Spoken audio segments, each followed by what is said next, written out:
आप सभी मातृशक्तियों को तथा जितने भी इस समिति के हमारे कार्यकर्ता बंधु हैं, आप सभी को मेरा सादर जय श्री कृष्ण, राधे राधे। बड़ी विशाल और भव्य शोभा यात्रा, अंतिम शब्द न्यूज़पेपर और आदरणीय राजकुमारी गोयल जी, लोकेश कंवर जी, मैं सभी का नाम तो नहीं जानता हूँ, हमारे भाऊ साहब, आप सभी के सौजन्य से और श्री राधा माधव जी की कृपा से बड़ी ही सुंदर, दिव्य और भव्य शोभा यात्रा में हम सभी ने श्री राधा रमण लाल जी की दिव्य अनुभूतियों को अनुभव किया। और इस दुनिया का जो सबसे बड़ा चीज है अर्थात ज्ञान, उस ज्ञान की गंगा में आप लोग गोता लगाएंगे। तो आइए सर्वप्रथम भगवान श्री विनायक के चरणों में वंदन करते हैं और अभिनंदन करते हैं। कहना है क्या?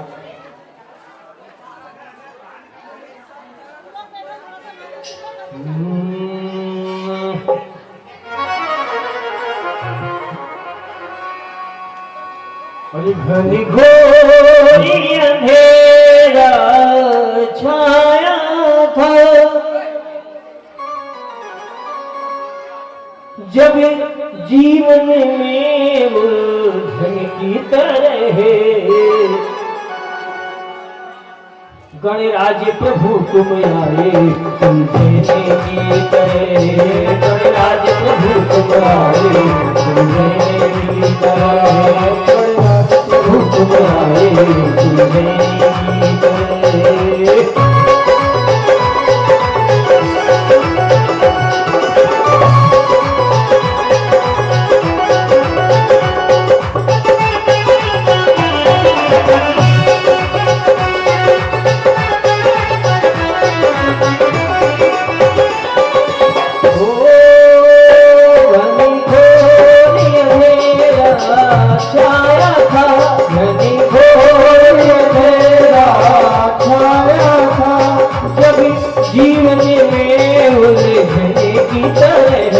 गणराज प्रभु तुम आए सुलझने की तरह, गणराज प्रभु तुम आए सुलझने की तरह।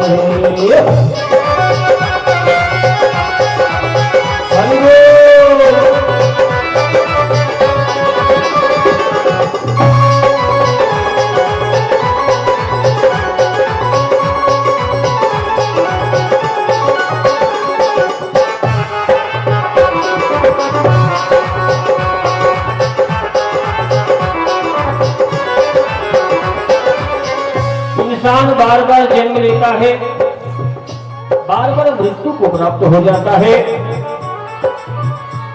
लेकिन इस जन्म और मृत्यु के चक्र से वो तब तक बाहर नहीं निकल पाता है, अर्थात मोक्ष का अधिकारी नहीं हो पाता है, जब तक उसके जीवन में किसी सद्गुरु का पदार्पण नहीं होता है।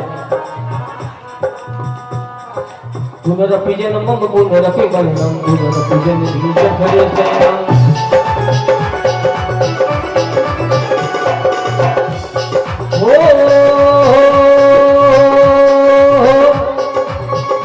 गुरु की कृपा से तेरी रहमत, गुरु की कृपा से तेरी रहमत, सजी गुरु की कृपा से तेरी रहमत, गुरु की कृपा से तेरी रहमत, फिर बरस गई सावन की तरह, गणराज प्रभु तुम आए सुलझने की तरह, गणराज प्रभु तुम आए सुलझने की तरह।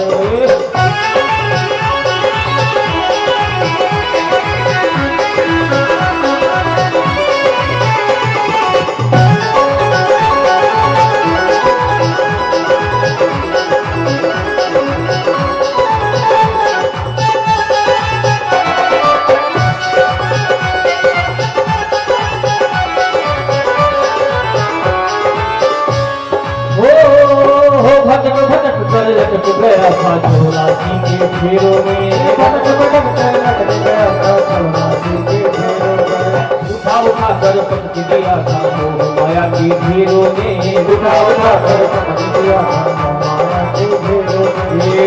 गुरु की कृपा से तेरी रहमत, गुरु की कृपा से तेरी रहमत, गिरी बरस गई सावने की तरह, गणराज प्रभु तुम्हारे की तरह, गणराज प्रभु तुम्हारे की तरह।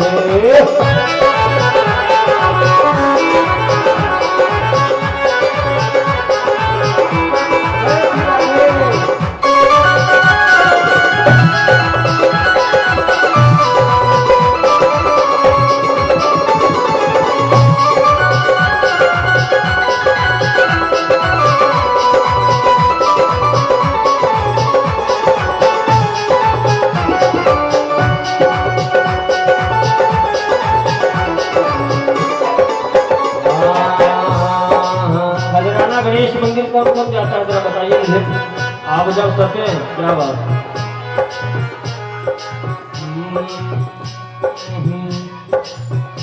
भारत के मध्य प्रदेश में इंदौर जिले की शान पावन बड़ा महान है, श्री खजराना खजराना वाले सरकार हमारे यहाँ खजराना वाले सरकार हमारे यहाँ आ जाना, आ जाना, आ जाना, खजराना जय हो, खजराना वाले गणराज हमारे यहाँ आ जाना, खजराना वाले गणराज हमारे घर आ जाना।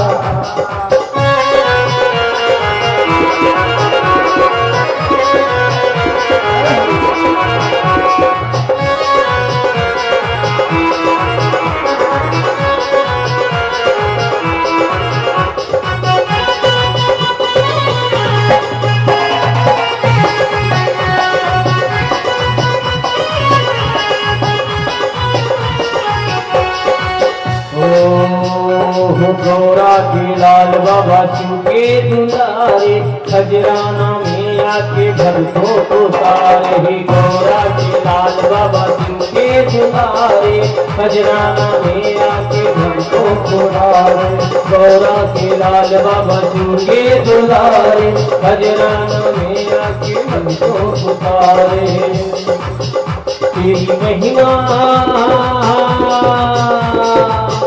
तेरी गूंजी रही है जयकार हमारे यहाँ जाना, खजराना वाले परिवार हमारे घर आ जाना, तू आ जाना, आ जाना, आ जाना, आ जाना।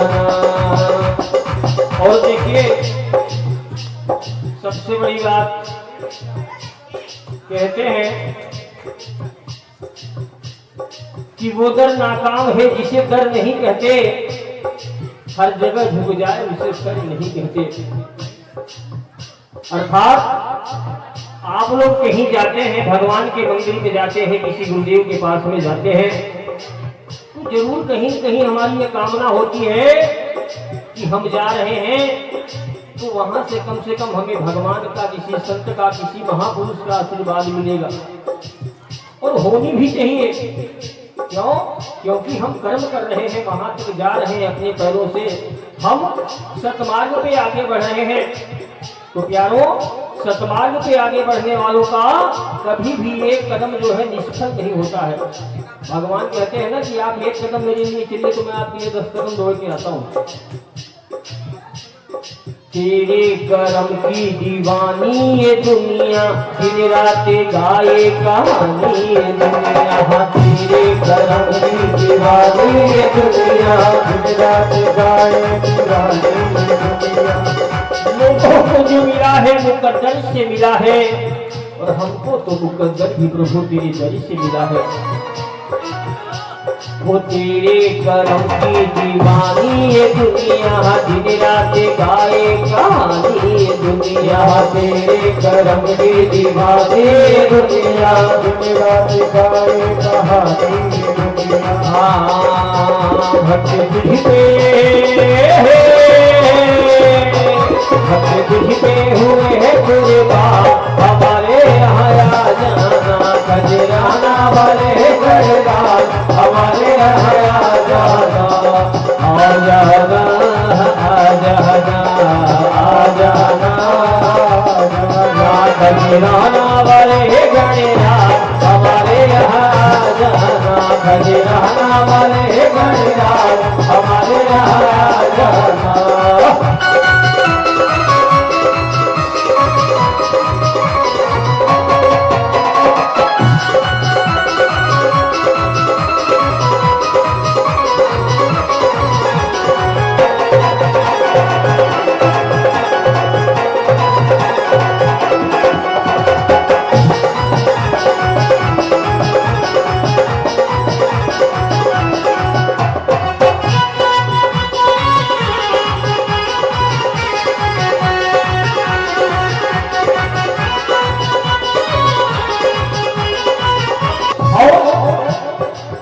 देखिए, अगर बच्चा अपने माँ बाप से कुछ मांगता है तो क्या ये डिमांड उसकी गलत है? नहीं। हम यदि भगवान से कुछ मांगते हैं तो हमारी मांग गलत नहीं है प्यारों। क्यों? क्योंकि ये जगत के माई बाप हैं। क्या है? जगत के माई बाप हैं। तो यदि हम इनसे मांगते हैं तो हमारी मांग सार्थक है, न कि हम किसी और से उम्मीद करें कि हमारी कामनाओं की पूर्ति कर दे। कदापि नहीं, ऐसा बिल्कुल मत करना आप। और भगवान से हम शिकायत भी कर सकते हैं कि प्रभु यदि हम आपके पास नहीं आएंगे तो कहां जाएंगे?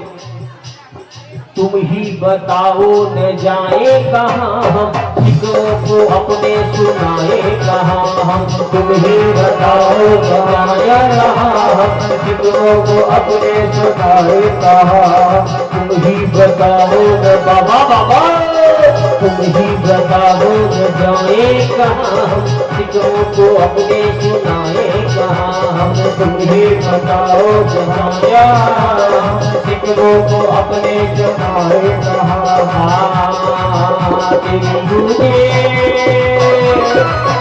दोनों हाथ उठा के बोलिए गजानन गणपति भगवान की। आवाज नहीं आ रही, आप लोगों को लगता है ज्यादा थक गए, कोई बात नहीं। बोलिए गजानन गणपति भगवान की। हाँ तुम ही बताओ न जाए कहां हम, जिक्रों को अपने सुनाए कहां हम। तुम ही बताओ कहां हम, जिक्रों को अपने सुनाए कहां। तेरी गूंजी रही है जयकार, जय हो। तेरी गूंजी रही है जयकार, हमारे यहाँ आ जाना खजराना वाले गणराज, हमारे यहाँ जाना।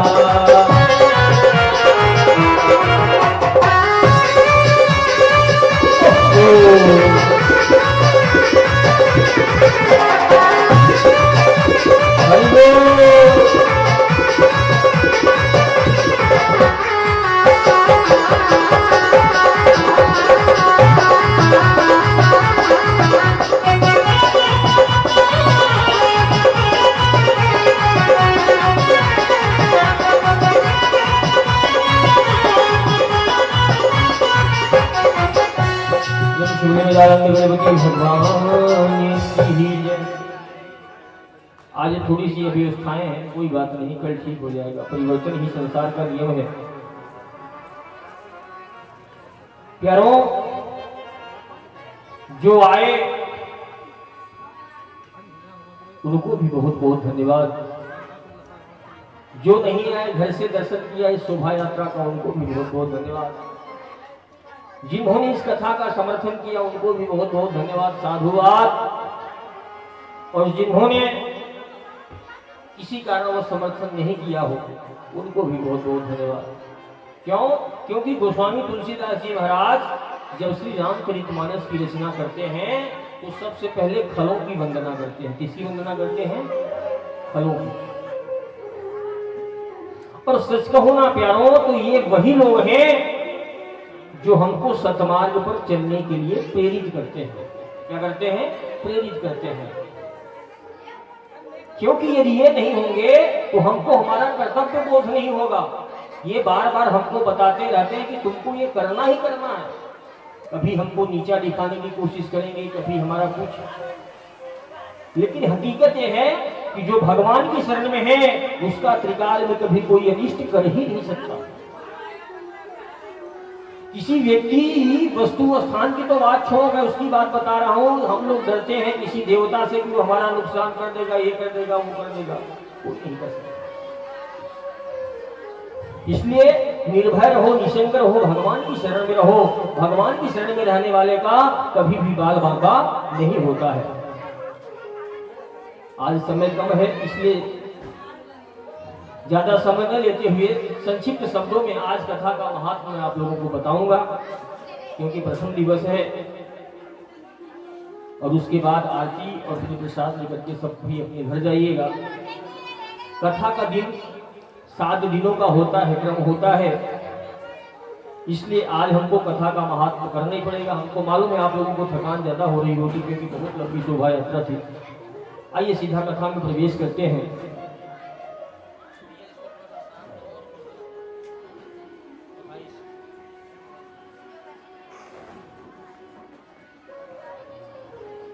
ध्यान मूलम गुरुरिति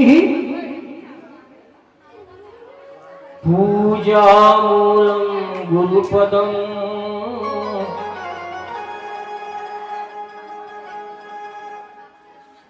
मंत्र मूलम गुरुवाक्यम मोक्ष मूलम गुरुकृपा नीलाम्बुजश्यामं कोमांगं सीता समारोहोपितभागं पाणो महंसायेऽपि च रुचापं नमामि रामं श्रीरघुवंशनाथम्। कृष्णाय वासुदेवाय हरे परमात्मने प्रणतिक्लेशनाशाय गोविन्दाय नमो नमः।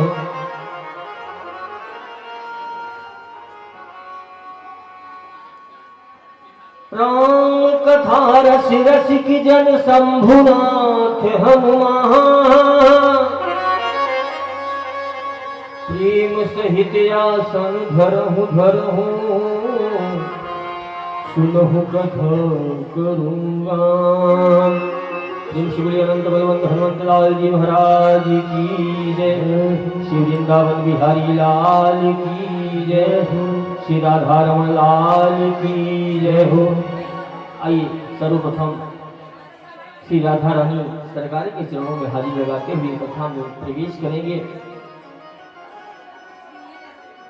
जय जय राधा,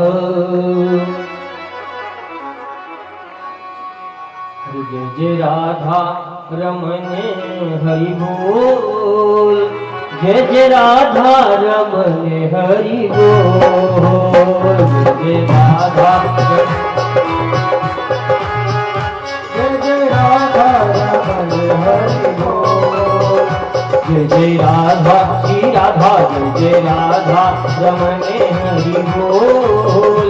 जय जय राधा रमन हरि बोल। जय जय राधा रमन हरि बोल। जय जय राधा रमन हरि बोल।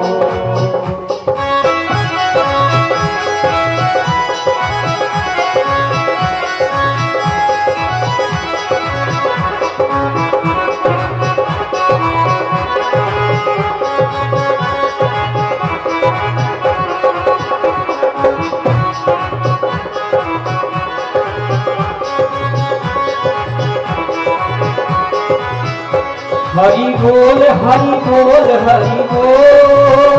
हरि बोल हरि बोल हरि बोल हरि बोल हरि बोल हरि बोल हरि बोल हरि बोल हरि बोल जय राधा श्री राधा जय राधा रमण हरि बोल जय राधा रमण हरि बोल जय राधा रमण हरि बोल जय राधा रमण हरि बोल ब्रज नाचे जगी नाचे ब्रज नाचे जगी नाचे आजकल आप देश विदेश में कहीं भी चले जाएं, गोरे गोरे काले काले सभी वृंदावन में आकर के क्या कहते हैं, हरे कृष्णा राधे राधे, है ना। वृंदावन में हुकुम चले बरसाने वाली का और गाना भी दीवाना है मेरे राधा रानी का। मुझे राधा रानी सरकार की जय हो ब्रज नाचे तो जगी नाचे ब्रज नाचे हो जगी नाचे ब्रज नाच जिसकी किलकल पे कजरारी चितवन पे ब्रज नाच जिसकी किलकल पे कजरारी चितवन पे और लगे रस के जय हो लगे रस के भरे हैं कपोल जय राधा रमण हरि बोल जय राधा रमण हरि बोल जय राधा रमण हरि बोल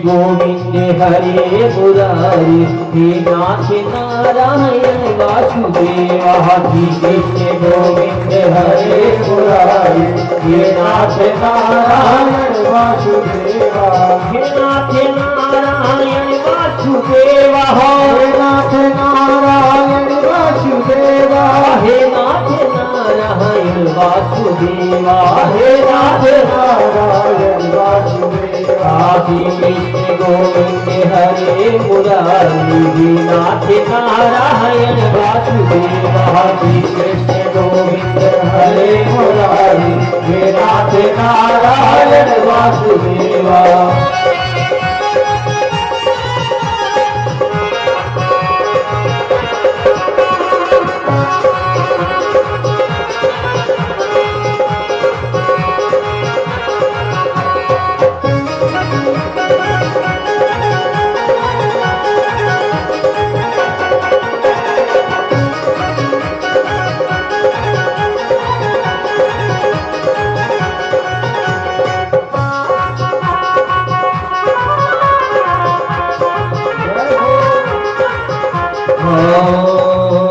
राधे कृष्णा कृष्णा कृष्णा राधे राधे राधे कृष्णा राधे कृष्णा कृष्णा कृष्णा राधे राधे राधे कृष्णा राधे कृष्णा कृष्णा कृष्णा राधे राधे राधे कृष्णा राधे कृष्णा कृष्णा कृष्णा राधे राधे राधे कृष्णा राधे कृष्णा कृष्णा कृष्णा राधे राधे राधे कृष्णा राधे कृष्णा कृष्णा कृष्णा राधे राधे कृष्ण गोविंद हरे मुरारी हे नाथ नारायण वासुदेवा कृष्ण गोविंद हरे मुरारी हे नाथ नारायण वासुदेवा हे नाथ नारायण वासुदेवा हे नाथ नारायण वासुदेवा हे नाथ नारायण वासुदेवा। तुलसियावर रामचंद्र भगवान की जय, कृष्ण कन्हैया लाल की जय। प्यारों, ज्यादा समय न लेते हुए अच्छा जी एक चीज बताऊं मैं आपको, पहले एक बात क्लियर कर दूं। देखो अगर मैं कथा में घुसूंगा तो 2-3 घंटे आप लोगों का, है ना। तो जिसको हिम्मत हो वो बैठिए, आज कोई किसी को बाध्यता नहीं है। जिसको नहीं हिम्मत हो जाना चाहे जाओ, मैं तो तपस्वी हूँ, मुझे कोई फर्क नहीं पड़ता। मैं आपको सही बताऊँ, मैं सुबह से शाम तक बैठा रहूंगा एक आसन पे कोई फर्क नहीं पड़ेगा। लेकिन आप लोगों को अगर कुछ काम हो तो जिसको जाना हो जा सकता है। और कथा अगर पूरी ईमानदारी से मैं कहूँगा तो मेरा मालिक मुझे पेमेंट नहीं देगा, समझना होगा, है ना। तो इसलिए मैं चाहता हूँ कथा थोड़ा अच्छे से कहूँ, जल्दीबाजी में कहूँगा आनंद नहीं आएगा आप लोगों को। आप लोग भी बोलोगे राजकुमारी दीदी ने कैसा महाराज जी ले आया है राकेश भैया।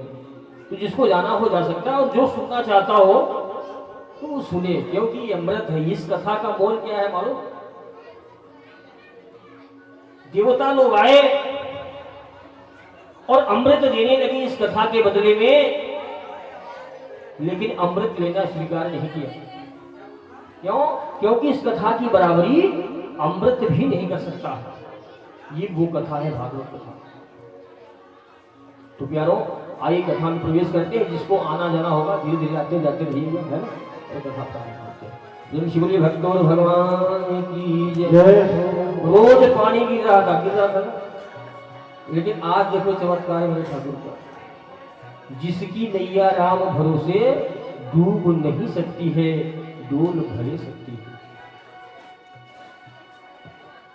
मत घबराना, तो संकट आएंगे और संकट भी एक दिन जान ही जाएंगे। क्या तू प्रेमी है राम लला का, तुझ पर असर न होगा। आने दो, आ रहा है, जाने दो। प्यारों ऐसे भगवान कृपा करते हैं। कथा का मतलब होता है जो कल था, जो कल था। ऐसा नहीं कि कोई कल्पना है, किसी ने कुछ भी लिख दिया है। आजकल विधर्मियों ने हम लोगों को इतिहास पढ़ाया हमारे बच्चों को कि वो हमारी संस्कृति से दूर हो गए। इतिहास को बदला गया, कुचेष्टा की गई। जो नहीं पढ़ाया जाना चाहिए वो पढ़ाया गया बच्चों को। तो संस्कार कहां से आएंगे? हमारे बच्चे संस्कार से भटक गए हैं प्यारों। कथा का मतलब होता है जो कल था, न कि पूरी कल्पना। और ये सब आज से 5000 वर्ष पहले वृंदावन में ठाकुर जी किन्हीं गलियों में नटखट बंसी बजाते हुए इधर से उधर किसी के घर का माखन खाते हुए घूम रहे थे। लेकिन आज हम 3 घंटे की पिक्चर देखने के लिए जाते हैं तो 3 घंटे में हमारा मन उबने लगता है। लेकिन भगवान की कथा का असर ऐसा है प्यारों कि जब तक हम कथा श्रवण करते हैं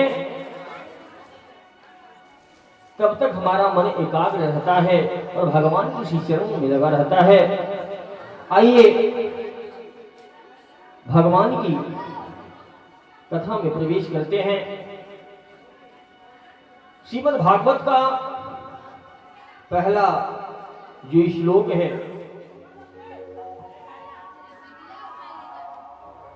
ज्यादातर लोग जो कथा सुनते होंगे वो जानते होंगे इसके बारे में। ये श्लोक भगवान के नाम रूप गुण और कर्म के बारे में बताता है। क्या बताता है? नाम रूप गुण और कर्म। सच्चिदानंद स्वरूपाय विश्वोत्पत्त्यादि हेतवे तापत्रय विनाशाय श्री कृष्णाय वयं नमः। यह जो श्रीमद् भागवत का पहला श्लोक है प्यारों, भगवान के नाम रूप गुण और कर्म के बारे में बताता है, अर्थात हमारा भगवान से परिचय करवाता है। हम जिस भगवान के पीछे दीवाने हुए हैं वो है कैसा, करता क्या है कौन। तो यह पहला श्लोक उसके बारे में बताता है। क्या बताता है आइए समझते हैं। सच्चिदानंद स्वरूपाय, बोले तो परमात्मा हमारे कैसे हैं? सत्य चित और आनंद। महाराज परमात्मा सत्य कैसे हैं? और सत्य है तो दिखते क्यों नहीं? और चित्त का मतलब क्या होता है? आनंद का मतलब क्या होता है? तो प्यारों सत्य चित्त आनंद, परमात्मा हमारे कैसे हैं? सत्य चित्त आनंद। सत्य है परमात्मा। ये सत्य कैसे है? सत्य इसलिए है कि वो तब भी था जब ये संसार नहीं था। कब था? जब ये संसार नहीं था, वो तब भी रहेगा जब ये संसार नहीं रहेगा, और वो आज भी है जब ये संसार है। अर्थात भूत भविष्य वर्तमान में तीनों में यदि कोई व्याप्त है वो परम पिता परमात्मा परमेश्वर ही है। प्यारों, इस बात की कोई गारंटी नहीं दे सकता कि यहाँ जितने लोग रहते हैं आसपास में, या कोई भी 150 साल के बाद कोई धरातल पर होगा। कोई इस बात की गारंटी दे सकता है? नहीं दे सकता। लेकिन परमात्मा की कथाएं तब भी होती थी, लीलाएं तब भी होती थी, आज भी हो रही हैं और कल भी होंगी। आज भी हो रही हैं और कल भी होंगी। इसलिए परमात्मा सत्य है। और सत्य कैसे है परमात्मा? परमात्मा सत्य ऐसे है प्यारों कि ये संसार पूरा अविनाशी है। क्या है? ये पूरा संसार विनाशी है, अर्थात नाशवान है, लेकिन परमात्मा अविनाशी है, उसका कभी विनाश नहीं होता। वो अजर है और अजन्मा है। मिलता कहाँ है, कहाँ होता है? तो भगवान शंकर मैया पार्वती जी से कहते हैं क्या? हरि व्यापक सरे वक्र समाना। यहां भी है, वहां भी है, तुम में भी है, हम में भी है। जहां देखो वहां है, जित देखो तित श्याममयी है। हरि हरि व्यापक सरे वक्र समाना, वक्र समाना। और मिलेंगे कैसे? तो शंकर भगवान कहते हैं क्या? प्रेम प्रगट होई मैं जाना, प्रेम प्रगट हो।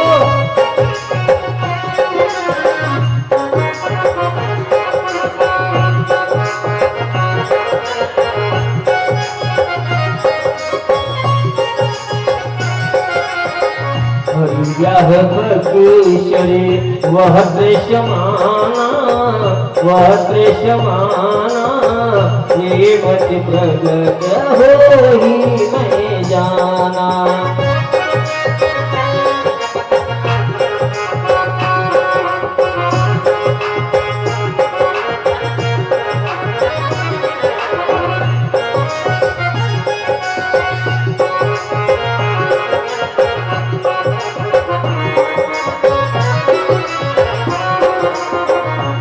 भक्तों भगवान की जय। तो हमारे परमात्मा का, जो कि संसार को जिसने रचा है, अद्भुत संसार वो, उसका पहला स्वरूप कैसा है? सत्य। सत्य इसलिए क्योंकि वो भूत में भी है, भविष्य में भी है, वर्तमान में भी है, और आने वाले दिनों में भी होगा। दूसरा स्वरूप है प्यारों परमात्मा का चित्त, बोले तो चैतन्यता। ये कौन सा स्वरूप है महाराज जी?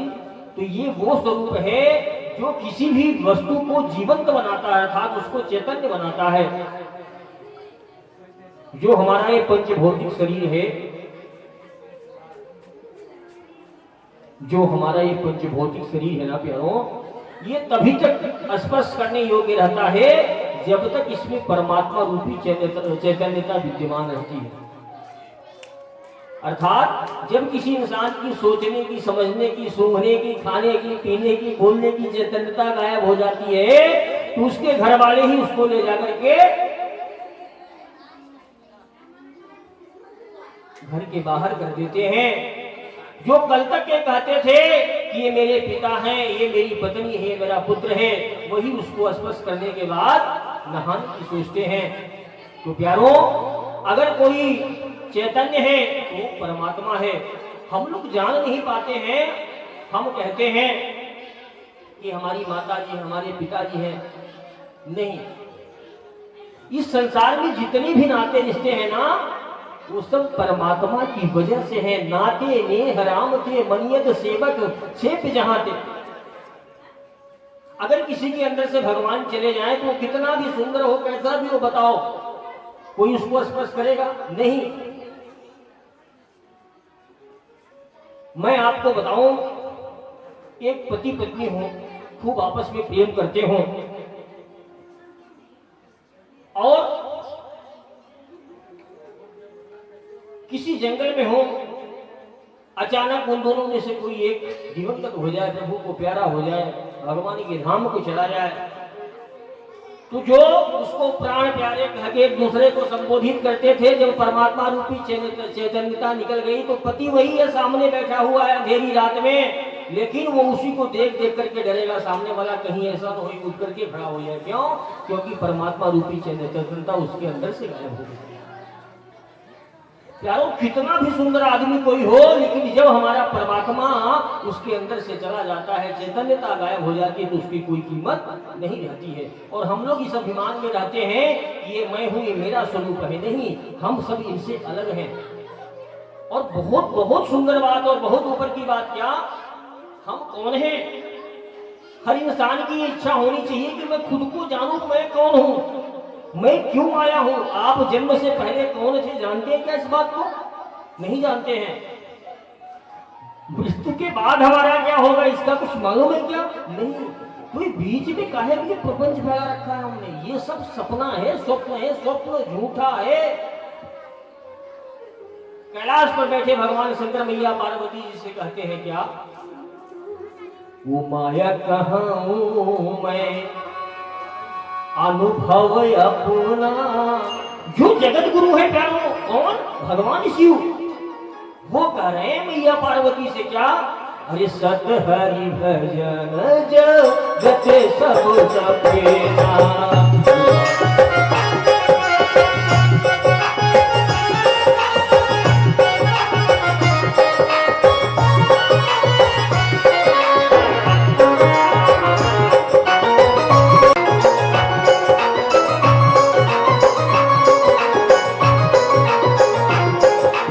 शंकर भगवान की जय। इस संसार में सत्य क्या है? परमात्मा है। परमात्मा का भजन है, उसका नाम है, उसका रूप है, उसकी लीला है, उसका गुण है, उसका धाम है।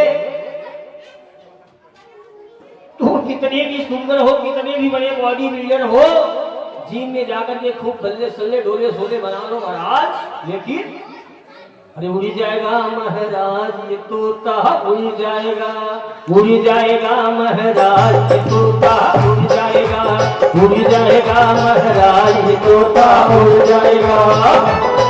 जय हो।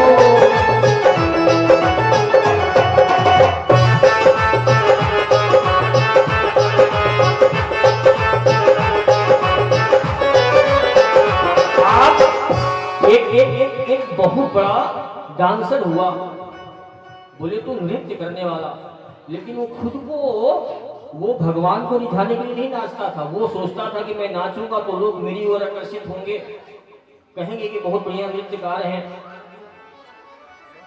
उसने अपने लिए कई लोगों की, मैं नाम नहीं लूंगा, आप सभी जानते होंगे, अपने लिए कम से कम 20 डॉक्टरों की फौज पर्सनल तैयार करके रखी। काले थे, इंजेक्शन लगवा लगवा के गोरे हो गए। दूसरे लोगों को रख रखा था, अपना दिल खराब है, लीवर खराब हो जाए, कुछ भी हो जाए तो उसके लिए वो डोनेट कर देगा, किराए पर रखा था। लेकिन क्या मतलब अपने किसी का नाम लेने से। लेकिन तोता उड़ना था और नियत समय से पहले उड़ गया। भैया उनने 150 साल जीने का लक्ष्य बनाया था। तो तू कर ले जतन हजार ये तोता उड़ जाएगा, कर ले जतन हजार ये तोता उड़ जाएगा, उड़ जाएगा महाराज ये तोता उड़ जाएगा, उड़ जाएगा महाराज ये तोता उड़ जाएगा।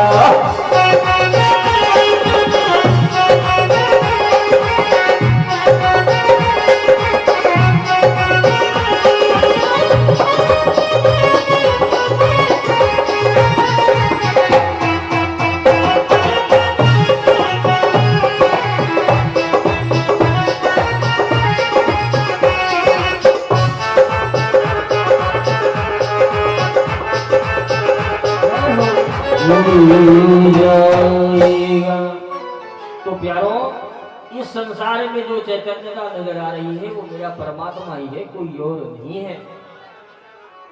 अब कुछ लोग बोलेंगे, बोले महाराज सब जगह भगवान ही है तो फिर दिखाई क्यों नहीं देते हैं? तो बड़ी सुंदर बात रामचरितमानस में एक और आती है। मैं श्री राम कथा भी करता हूँ, इसलिए ज्यादातर प्रसंग और समझाने की चेष्टा मैं आपको रामचरितमानस से ही दूंगा। और किसी अभिमान में ये बातें नहीं कर रहा हूं, बल्कि अपने गुरु के द्वारा जो मुझे प्रदान हुआ है, मैं उसके बल पर कह रहा हूं कि कोई भी विधर्मी हमारे श्री रामचरितमानस की किसी भी चौपाई पे यदि प्रश्न चिन्ह खड़ा करता हो तो मेरे सामने आए, मैं उसको संतुष्ट करके भेजूंगा। कोई भी विधर्मी। प्यारो, महाग्रंथ है, महाग्रंथ। बिना रामचरितमानस का, बिना श्रीमद् भागवत का अध्ययन किए हुए कोई व्यक्ति कहे कि मैं ज्ञानी हूं तो समझना वो महामूर्ख है, मूर्ख। ये हमारे दो ऐसे ग्रंथ हैं जो एक हमें जीवन जीने की कला सिखाता है और एक हमारे मृत्यु को मातम नहीं महोत्सव बनाता है। तो प्यारों,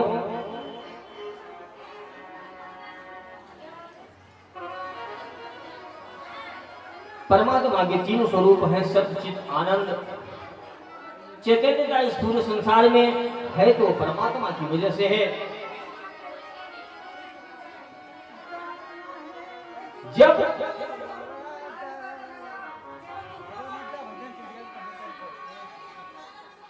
बाली को रावण ने मारा, थोड़ा शांति बनाए।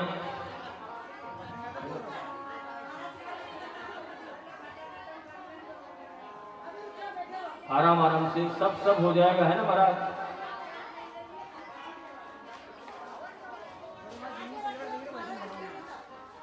जब बाली को प्रभु श्री रामचंद्र जी ने मारा तो बाली ने पूछा किससे? राघव जी से। बोले प्रभु, मैं बैरी सुहु भीम प्यारा, अकारण कमने माथे मोहि मारा। मैं बैरी सुहु भीम प्यारा, कारण कमने माथे मोहि मारा।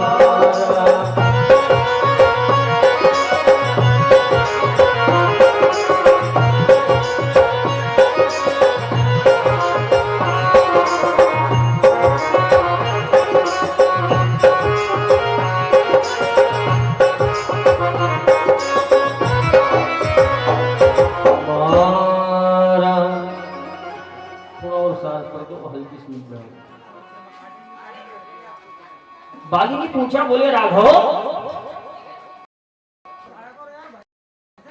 मैं दुश्मन और ये शत्रु हो गए। देखो मेरे प्रभु मेरा स्वागत करने के लिए इस रूप में आए हैं, जरा इनका स्वागत कीजिए। और मैं बैरी सूगी हूं प्यारा प्रभु, मैं बैरी हूं, प्यारा है। क्या कारण है प्रभु? मैंने ऐसा क्या अपराध किया? आप तो भगवान कहलाते हैं, आप नारायण कहलाते हैं, आपके हाथों ऐसा अपराध कैसे हो गया? आप कैसे पक्षपात कर सकते हैं? तो भगवान ने कहा, बोले बाली, तू जानता है कि मैं भगवान हूं? बोले हाँ जानता तो था, लेकिन मानता नहीं था। लोग कहेंगे, बोले परमात्मा सब जगह है तो दिखाई क्यों नहीं देते? अभी यही प्रश्न हुआ था ना कि अगर सब जगह परमात्मा है तो दिखाई क्यों नहीं देते हैं? क्यों? क्योंकि वो साधारण नहीं, उनका कोई स्वरूप नहीं है, रूप नहीं है। वो तो जब भक्त लोग करुण पुकार करते हैं तो कभी राम बनके, कभी कृष्ण बनकर के भगवान धरातल पे आते हैं। नहीं तो बिनु पगु चलयसु नय बिनु काना, बिनु पग चलयसु नय बिनु काना, करे बिन करे मत रय विधिनाना, कर बिन कर करे विधिनाना। बिनु पग चलयसु नय बिनु काना, करे बिन कर्म करे विधिनाना। बिनु पग चलयसु नय बिनु काना, करे बिन कर्म करे विधिनाना।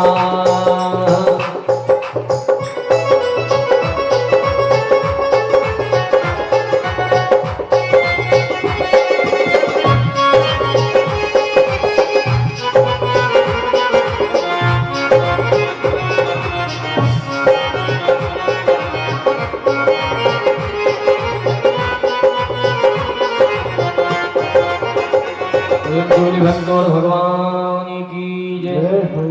बिना पैर के चलते हैं, बिना कान के सुनते हैं और बिना हाथों के सारे काम करते हैं। क्यों? क्योंकि परमात्मा कहते हैं और यत्र तत्र सर्वत्र उनकी गति है। एक छोटा सा प्रमाण देकर के पढ़ते हैं कथा में। बिन पगु चले, अर्थात जब भगवान प्रकट हुए तो मैया ने उनका श्रृंगार करके, दूध पिला करके, काजल टीका करके पालने में पढ़ा दिया और रंगनाथ जी को भोग लगाने के लिए गई, जो उनके कुल देवता थे। तो मैया ने, देखिए एक नियम है भगवान को भोजन लगाने का, प्रसाद पवाने का एक नियम है। जब हम लोग के ऐसा नहीं कुछ भी ले जाके आपने रख लिया और फिर गोविंदा नमो नमः करके उठा, नहीं। आपको भोजन करने में समय लगता है। कायदा तो ये कहता है अपने हाथ से ठंडा करके भोजन, जितना ठंडा गर्म आपको लगता है उतना ठंडा करके भगवान को प्यार से आप लोग खिलाओ। और नहीं, यदि आपको थाल रखना है सजा करके तो दरवाजा पट बंद कर दो और उतनी देर का समय दे दो भगवान को। उसके बाद में जब आप जाओ तो मंदिर को खटखट करके पहले आवाज जैसे घंटी दी जाती है, भगवान अगर खा रहे होंगे तो सावधान हो जाएंगे और सावधान हो जाएंगे तो वापस आ जाएंगे। प्यारों, उसके बाद में भगवान के मंदिर का पर्दा खोलना चाहिए, नियम कहता है, शास्त्रोक्त नियम है। मैया ने राघव जी को पलने में पढ़ा दिया और उसके बाद में रंगनाथ जी को जब भोग लगाने के लिए गई तो क्या देखती हैं, जिस बालक को मैंने पलने में पढ़ाया था वही बालक उस मंदिर में बैठा हुआ है। कौन? अरे यहाँ वहाँ दुई बालक देखा, मति भ्रम मोर की आन खगेसा। यहाँ वहाँ दुई बालक देखा, मति भ्रम मोर की आन खगेसा। यहाँ वहाँ दुई बालक देखा, मति भ्रम मोर की आन खगेसा।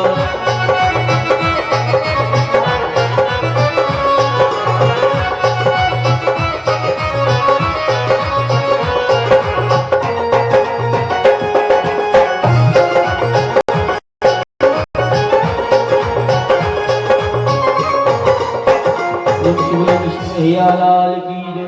भैया, मैया ने कंफ्यूज हो गई। माँ बोले यहाँ भी है, अभी तो मैं इसको पालने में पढ़ा के आ रहा हूँ, यहाँ भी है। तो बोले हाँ माँ, दिख रहा हुआ माता है पुण्य अद्भुत रूप।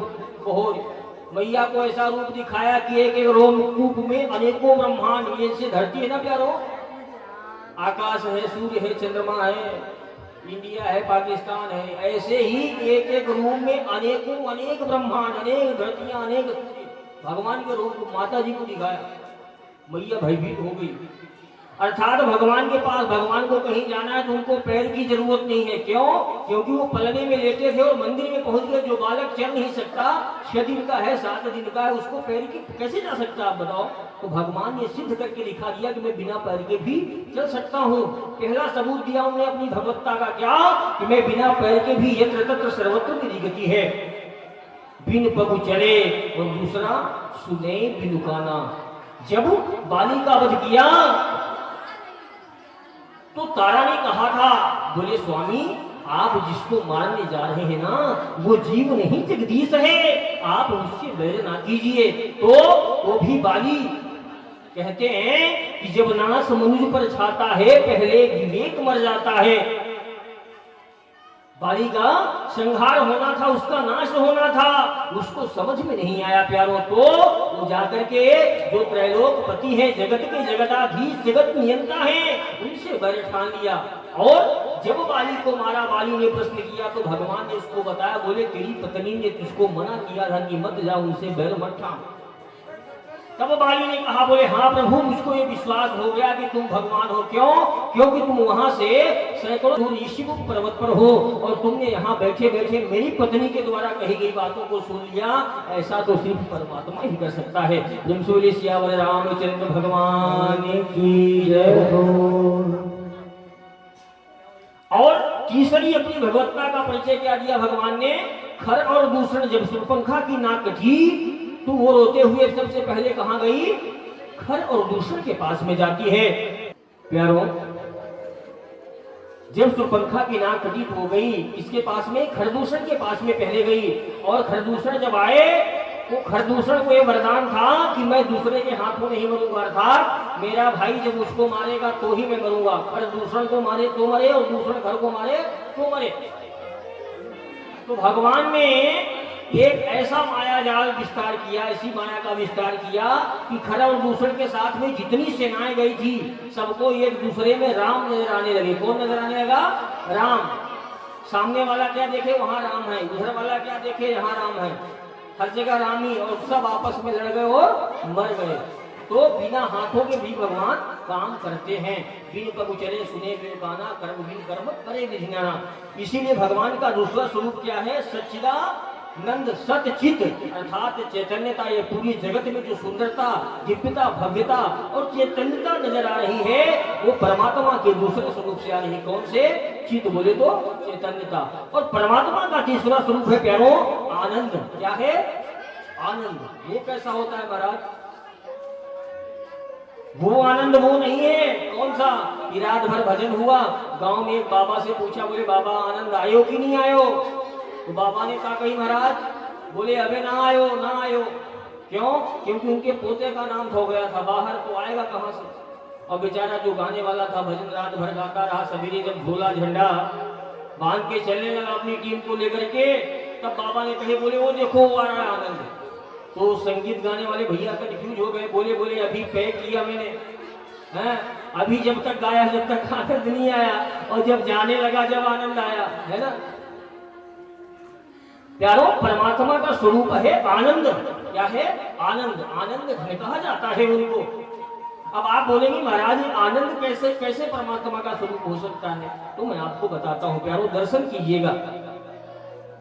अभी आप से कहा जाए कि भैया आप 1 किलोमीटर पैदल चलो, आप चल सकते हो क्या? नहीं चल सकते हो।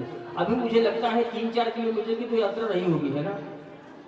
है ना? मेरा जो अनुमान है, भाई नापा तो नहीं होगा लेकिन मेरा अनुमान ऐसा बता रहा है जो भगवत 3 किलोमीटर की लंबी शोभा यात्रा आप लोग करके आए।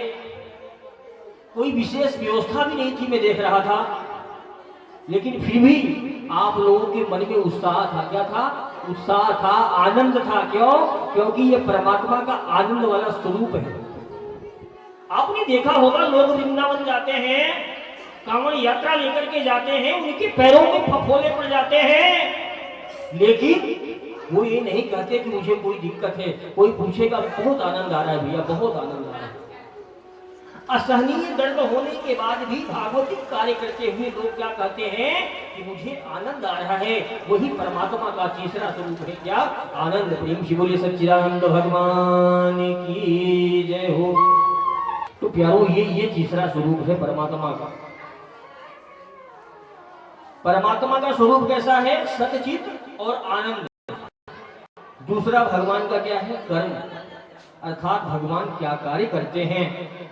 और तीसरा है गुण। भगवान कार्य क्या करते हैं प्यारों? तो भगवान क्या करते हैं? सृजन, पालन और संहार।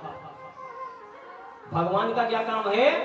भगवान सृजन, पालन और संहार करते हैं। कैसे? हम सभी को बनाते हैं, हम सभी का पालन पोषण करते हैं, और उसके बाद में जब समय हो जाता है तो परमात्मा इस सृष्टि का अपने आप में लय कर लेते हैं। इंग्लिश में भगवान को गॉड कहा जाता है। क्या कहा जाता है? गॉड। G-O-D। जी मतलब जनरेटर। जनरेटर बोले तो उत्पन्न करने वाला। ये पूरा संसार भगवान से ही उत्पन्न होता है। वो बोले तो ऑपरेटर, इस संसार को चलाने वाला। और डी बोले तो डिस्ट्रॉयर, अर्थात संहार करने वाला। भगवान की इच्छा से सृष्टि का सृजन होता है, पालन होता है। भगवान कहते हैं ना कि सब जन्म मुझी से पाते हैं और मुझ में ही मिल जाते हैं। कहां से जन्म पाते हैं हम लोग? भगवान से ही। ममे मानसु, सभी भगवान के ही अंश हैं। तो परमात्मा का जो दूसरा कर्म है वो है सृजन, पालन और संहार का। पहली चीज हमने जान ली क्या? परमात्मा का रूप कैसा है। दूसरी चीज हमने जाना कि भगवान करते क्या है, अर्थात भगवान के कर्म के बारे में हमने जाना। सच्चिदानंद स्वरूपाय विश्वोत्पत्त्यादि हेतवे तापत्र विनाशाय श्री कृष्णाय वयं नमः। प्यारों, ये भगवान का नाम, रूप, कर्म और गुण हो गया। आइए आज कथा की ओर बढ़ते हैं क्योंकि समय कम है।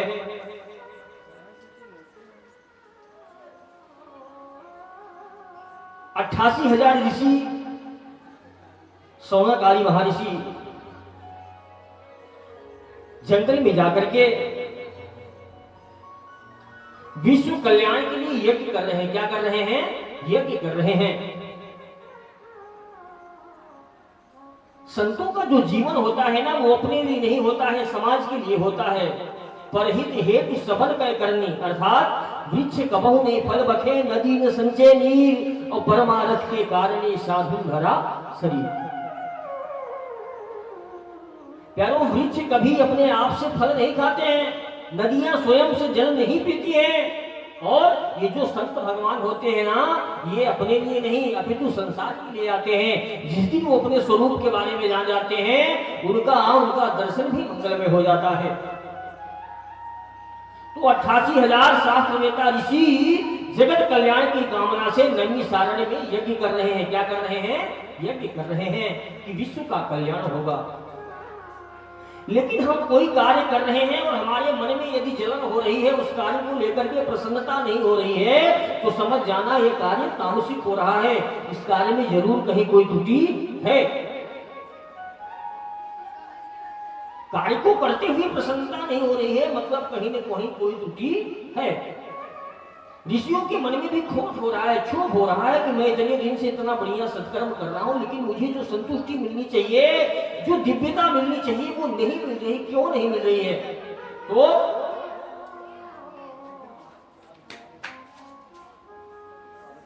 वो सभी इसी चिंता मग्न मुद्रा में बैठे हुए हैं। जब भी वहां पर सूत जी महाराज का आगमन होता है, प्रेम से सूत जी महाराज की जय हो। तो प्यारों, सूत जी महाराज का आगमन होता है वहां पे, और सूत जी महाराज कहते हैं, बोले हे ऋषियों, हे महर्षियों, आप लोग इतना सत्कर्म करने के बाद भी उदास क्यों है? क्या कारण है? आप देखो, मैं आपको बताऊं, कोई इंसान गम में है कि खुशी में है, ये उसका चेहरा देख करके पता चल जाता है। चेहरा इंसान की औकात बता देता है ना। और कई लोग तो हमको ऐसे मिलते हैं, बोले महाराज, मैं तो आदमी मेरे सामने से गुजर जाए तो मैं उसको बता दूं कितने पानी में। खुद को नहीं जानते हैं, लेकिन उस आदमी को जानते हैं। कैसे कैसे प्यारों, उन ऋषियों को देखा तो सूत जी महाराज ने कहा, बोले महाराज क्या बात है, सत्कर्म करने के बाद भी आप लोग चिंता मग्न मुद्रा में बैठे हुए हैं, क्या कारण है? तो उन्होंने बताया, बोले हम ऐसा कर्म कर रहे हैं, यज्ञ कर रहे हैं, लेकिन हमारे मन को शांति नहीं हो रही, जरूर इसमें कुछ त्रुटि हो रही है। तब उन्होंने नारद जी की कथा सुनाई। किसको? शास्त्रवेता सूत जी महाराज ने सभी 88,000 सौनकादि ऋषियों को नारद जी की कथा सुनाते हैं। क्या कि एक बार नारद जी पृथ्वी लोक पर भ्रमण करने के लिए आते हैं।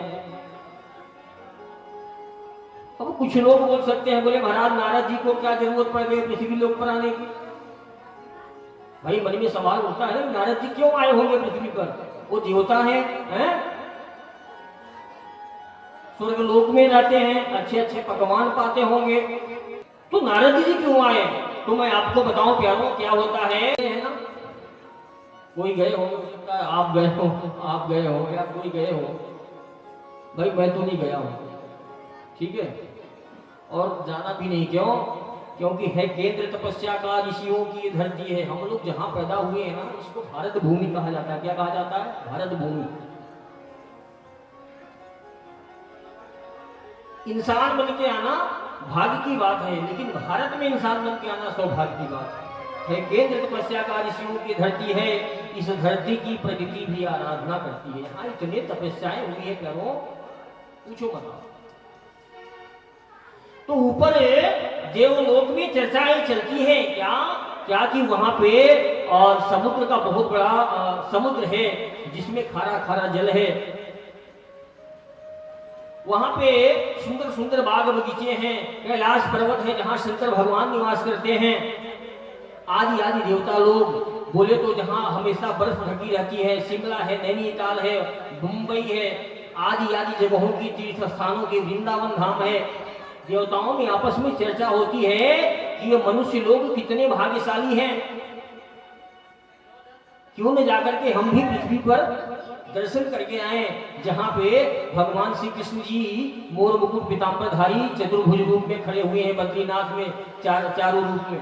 ऐसी चर्चाएं होती हैं तो देवता लोगों के मन में आकर्षण होता है पृथ्वी के लिए, पृथ्वी पर घूमकर आने के लिए। नारद जी आए एक बार भ्रमण करते हुए, कहा धरातल पर, और सब जगह गए घूमते घूमते, गंगा गोदावरी जितने भी तीर्थ स्थल है सब में स्नान किया, पवित्र जगह। लेकिन क्या देखते हैं कि इस संसार में कहीं पे भी दान नहीं है, धर्म नहीं है, पवित्रता नहीं है, और नाम है ब्रह्मचारी जी, और सामने देखो बच्चे किसके खेल रहे हैं 12, तो बोले उन्हीं के खेल रहे हैं।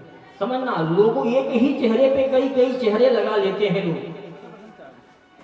नारद जी का मन बहुत द्रवित हुआ इस संसार का रूप रंग देख करके, और घूमते घूमते वो कहाँ जाते हैं, श्री वृंदावन धाम में जाते हैं। प्यारों, नारद जी जाते हैं कहाँ, श्री वृंदावन धाम में। और वृंदावन, आहा क्या बात, वृंदावन धाम की जय हो। अरे जपे जा राधे राधे, भजे जा राधे राधे, जपे जा राधे राधे, भजे जा राधे राधे। वृंदावन वृंदावन वृंदावन धाम अपार, जपे जा राधे राधे, वृंदावन धाम अपार, जपे जा राधे राधे।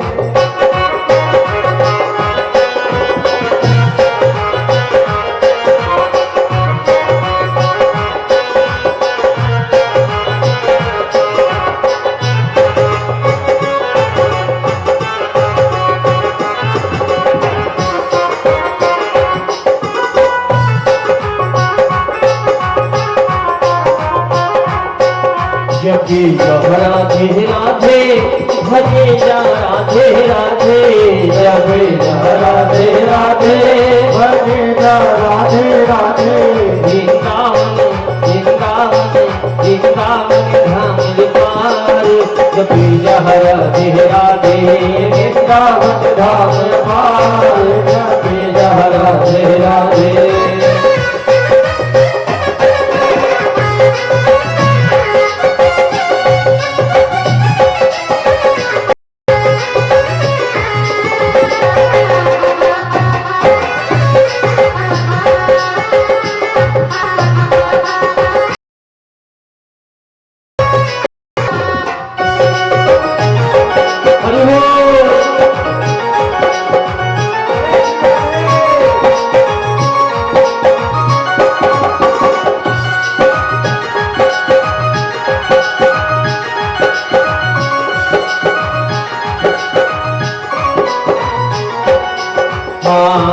मेरा दिल तो दीवाना हो गया,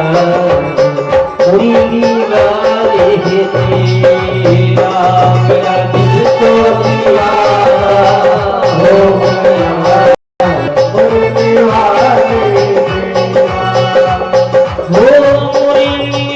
वाले तेरा है, कमली वाले तेरा।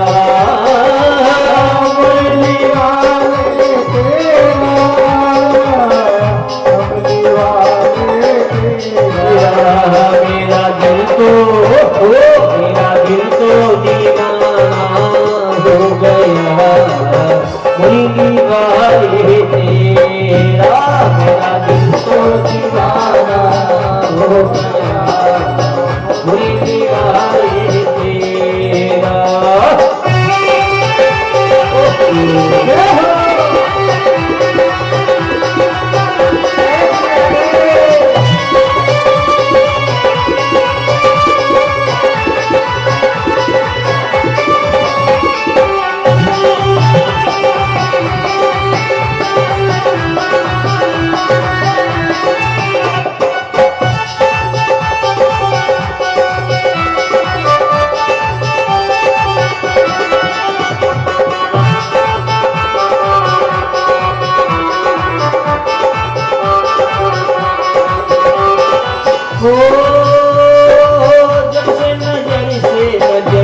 गई है, नजर से नजर मिल गई है, ये मुझे चमन की गली मिल गई है, मेरे मन की गली मिल गई नजरों का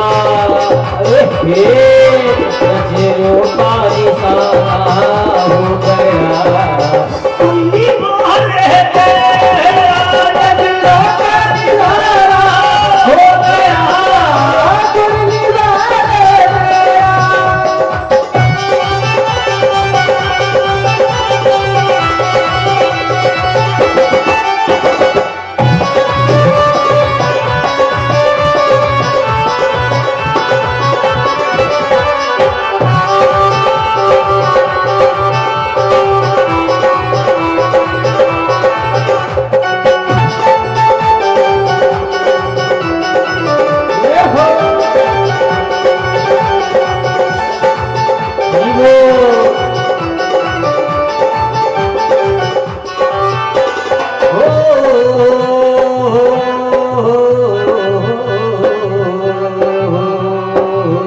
मेरा दिल तो दीवाना हो गया, कुंडी मारे तेरा, मेरा दिल तो दीवाना हो गया, मुरली वाले तेरा। रे तेरा रे तेरा रे तेरा तेरा रे तेरा रे तेरा तेरा रे तेरा रे हाय तेरा, तेरा रे तेरा रे तेरा तेरा रे तेरा रे तेरा तेरा रे तेरा रे हाय तेरा।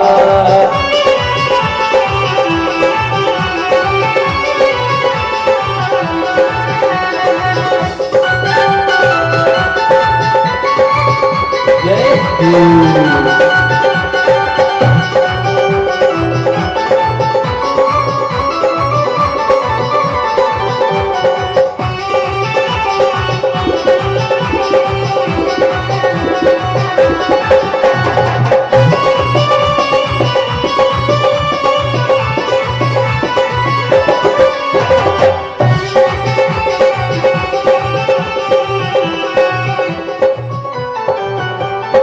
श्री शिवली कृष्ण कन्हैया की जय।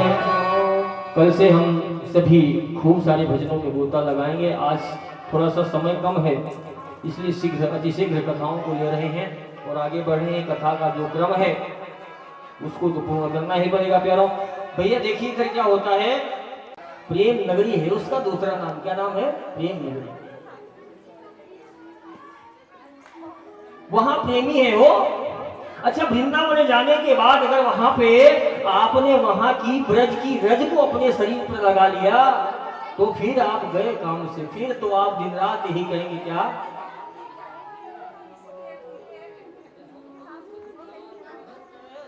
हैं हम हो गए राधा रानी के, हम हाथ उठा कर कहते हैं हम हो गए राधा रानी के, हम हाथ उठा कर कहते हैं हम हो गए राधा रानी के, हम हो गए राधा रानी के, हम हो गए राधा रानी के, हम हो गए राधा रानी के। हम हाथ उठा कर कहेगा, हम हाथ उठा कर कहते हैं हम हो गए राधा रानी के, हम हाथ उठा कर कहते हैं हम हो गए राधा रानी के।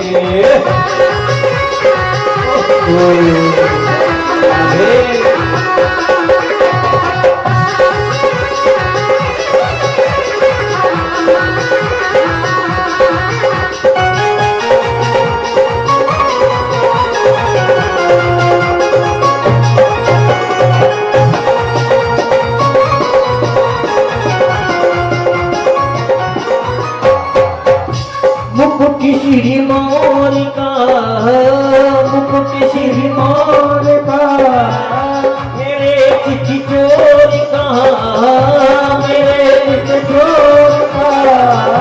दो नैना नैना नैना, दो नैना नैना नैना, दो नैना सरकार के बचते हैं कतार से, दो नैना सरकार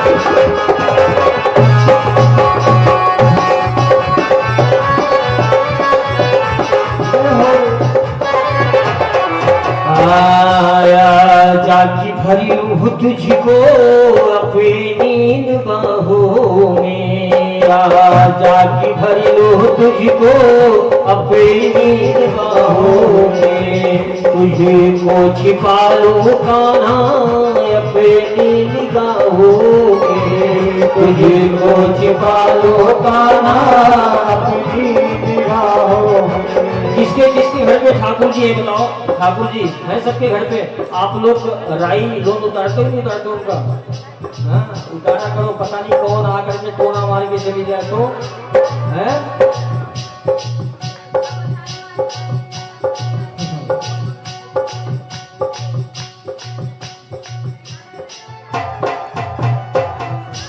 श्री राधा रानी सरकार की जय हो। कि नून राई मार के, नून राई वारो किसकी? लल्ला की, कन्हैया की, ठाकुर की, राधा रानी सरकार की। अच्छा राधा और कृष्ण दो नहीं है, ये स्त्री और पुरुष का भेद तब तक है जब तक ज्ञान है, नहीं तो कोई स्त्री नहीं कोई पुरुष नहीं, सब एक ही है। कौन? उस परम तत्व का अंश। हम सभी अंश है किसके? उस अंशी के। एक ही अंश से पूरा संसार चल रहा है। जगत नाथ के बैठो कुछ है नहीं प्यारो, है ना? तो कि नून राई बहार के हो नजरे उतार के, हो नून राई बहार के हो नजरे उतार के, दूने ना नैना नैना दूने ना नैना नैना दूने ना सरकार के कटिए है कटार से, दूने ना सरकार के कटिए है कटार से।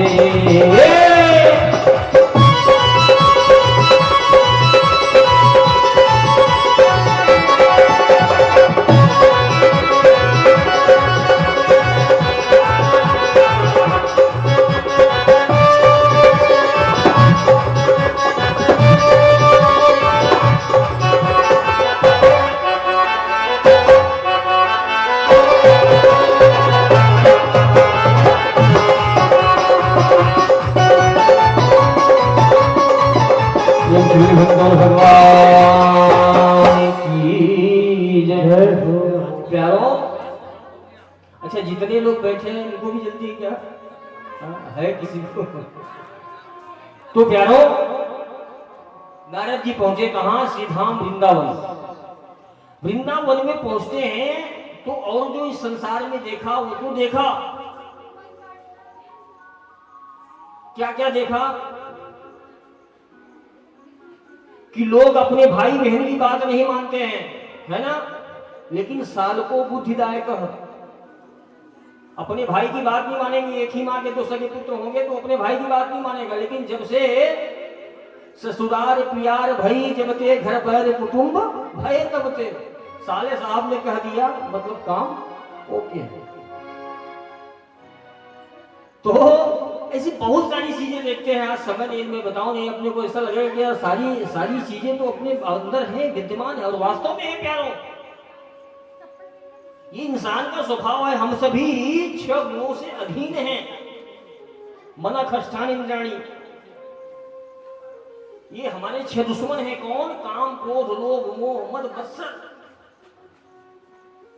ये इतने लोग थोड़ी है यहाँ पे, बहुत सारे लोग हैं। लेकिन यहाँ आना सबके बस की बात नहीं हो।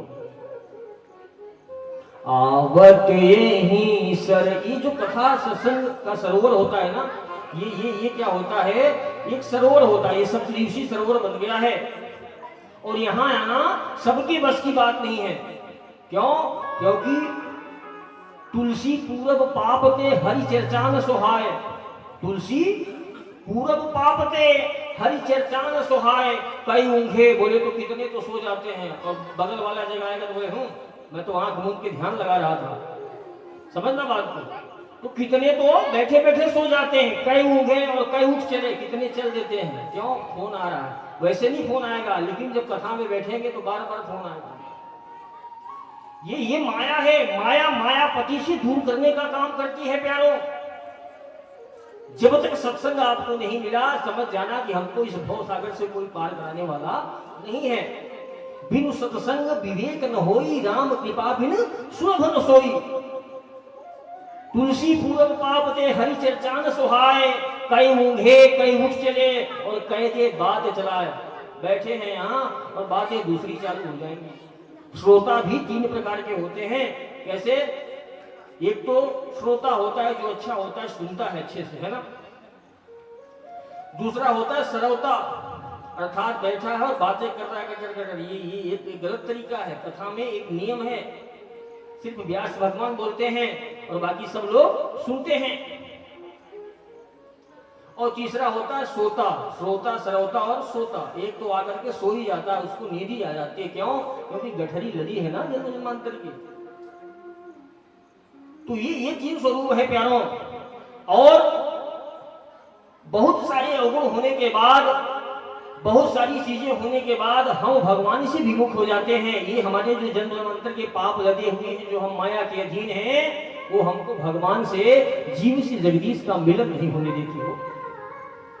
अरे आवत ये ही सर, अरे बड़ी कठिनाई।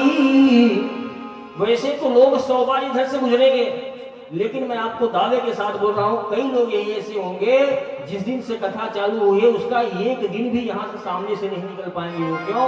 उनके सौभाग्य में नहीं इस जगह को प्रणाम करना। तब गोस्वामी तुलसीदास जी लिखते हैं क्या?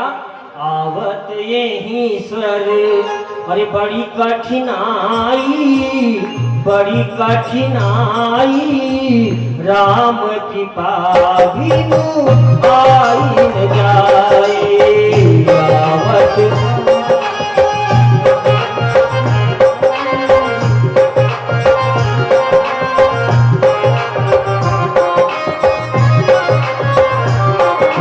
भक्तों भगवान की जय। लेकिन जितने लोग शोभा यात्रा में आए या जितने लोग आना चाहते हैं आज नहीं आ पाए हैं, और जितने लोग यहाँ बैठ करके सुन रहे हैं तो खैर कलदार भगत हैं, पानी में गीले होने वाले नहीं है। तो एक बार जोरदार तालियां आप लोगों के लिए। और कल से देखिए, आपका शायद राजकुमारी जी नाम है ना, आपने और भैया तो चले गए, राकेश जी क्या नाम है उनका, आप सभी ने, भाऊ साहब ने, तोमर जी ने, लोकेश ने, है ना, बहुत मेहनत करी है आप लोगों ने। मुझे मालूम है, पल पल की खबर देते रहते थे गुरु महाराज क्या करना है। शायद इस क्षेत्र में कभी कथा नहीं होगी, है ना। तो बड़े सौभाग्य की बात है, आप बधाई के पात्र हैं, आप लोगों ने लाया है। हाँ, नहीं ठीक है, वो तो 7 दिन अपन रहेंगी सब साथ में। आपका क्या नाम है? रीना जी। हाँ, ठीक है, आप लोग जो भी हैं, लेकिन काम बहुत अच्छा है आप लोगों का, मुझे अच्छा लगा। अच्छा, आगे राकेश जी, क्या बात, एक बार इनके लिए भी जोरदार तालियां हो गया।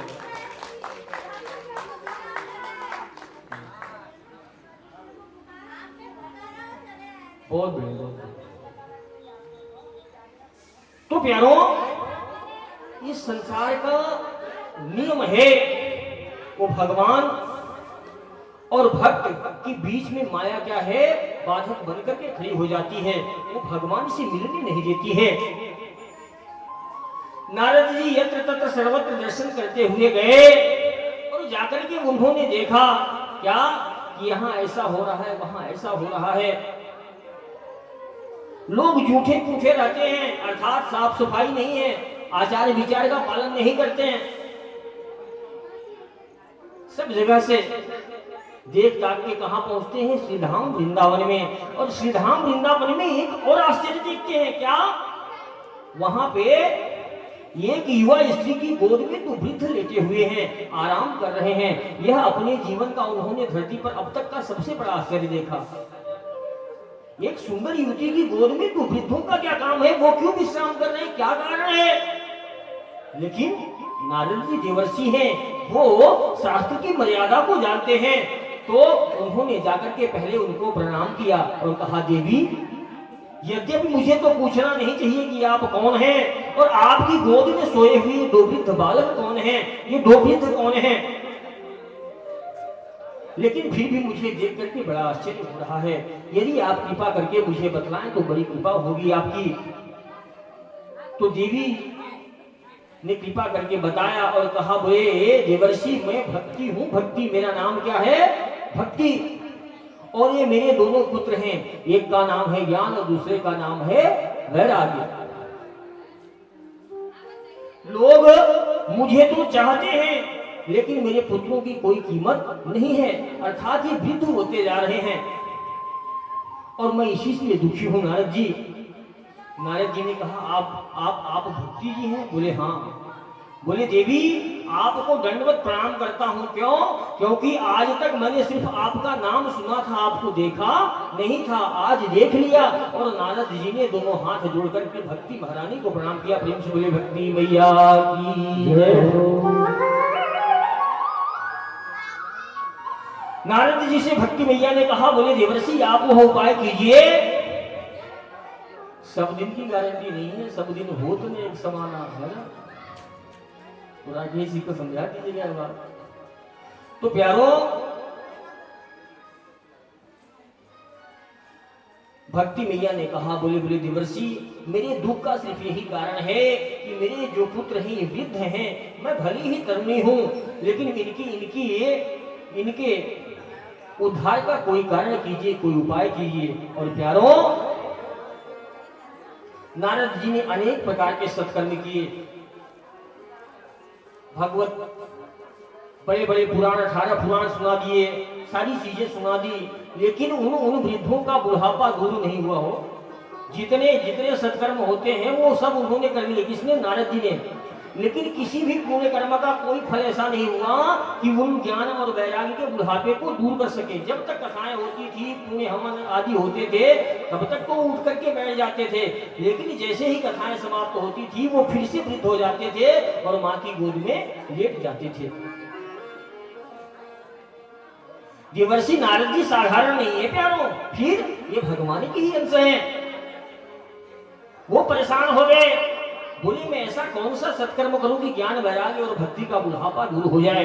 तब वो ध्यान धरते हैं और आकाशवाणी होती है कि हे देवर्षि आप सत्कर्म करो। क्या करो? सत्कर्म करो। ज्ञान वैराग्य और भक्ति के बुढ़ापे को दूर करने के लिए आपको सत्कर्म करना होगा। प्रेम शिवरी भक्त और भगवान की जय हो। प्यारो नारद जी घूमते घूमते गंगा द्वारे अर्थात गंगा तट पर पहुंचते हैं। वहां पर ऋषियों से भेंट होती है, सूत जी महाराज मिलते हैं उनको। सूत जी ने उनके उदासी का कारण पूछा, उन्होंने बताया। तब उन्होंने श्रीमद् भागवत महापुराण की कथा सुनाई। क्या सुनाई? श्रीमद् भागवत महापुराण की कथा सुनाई। वहीं से श्रीमद् भागवत महापुराण का प्रादुर्भाव होता है। सूत जी ने कहा, बोले नारद जी, श्रवकाद ऋषियों ने नारद जी को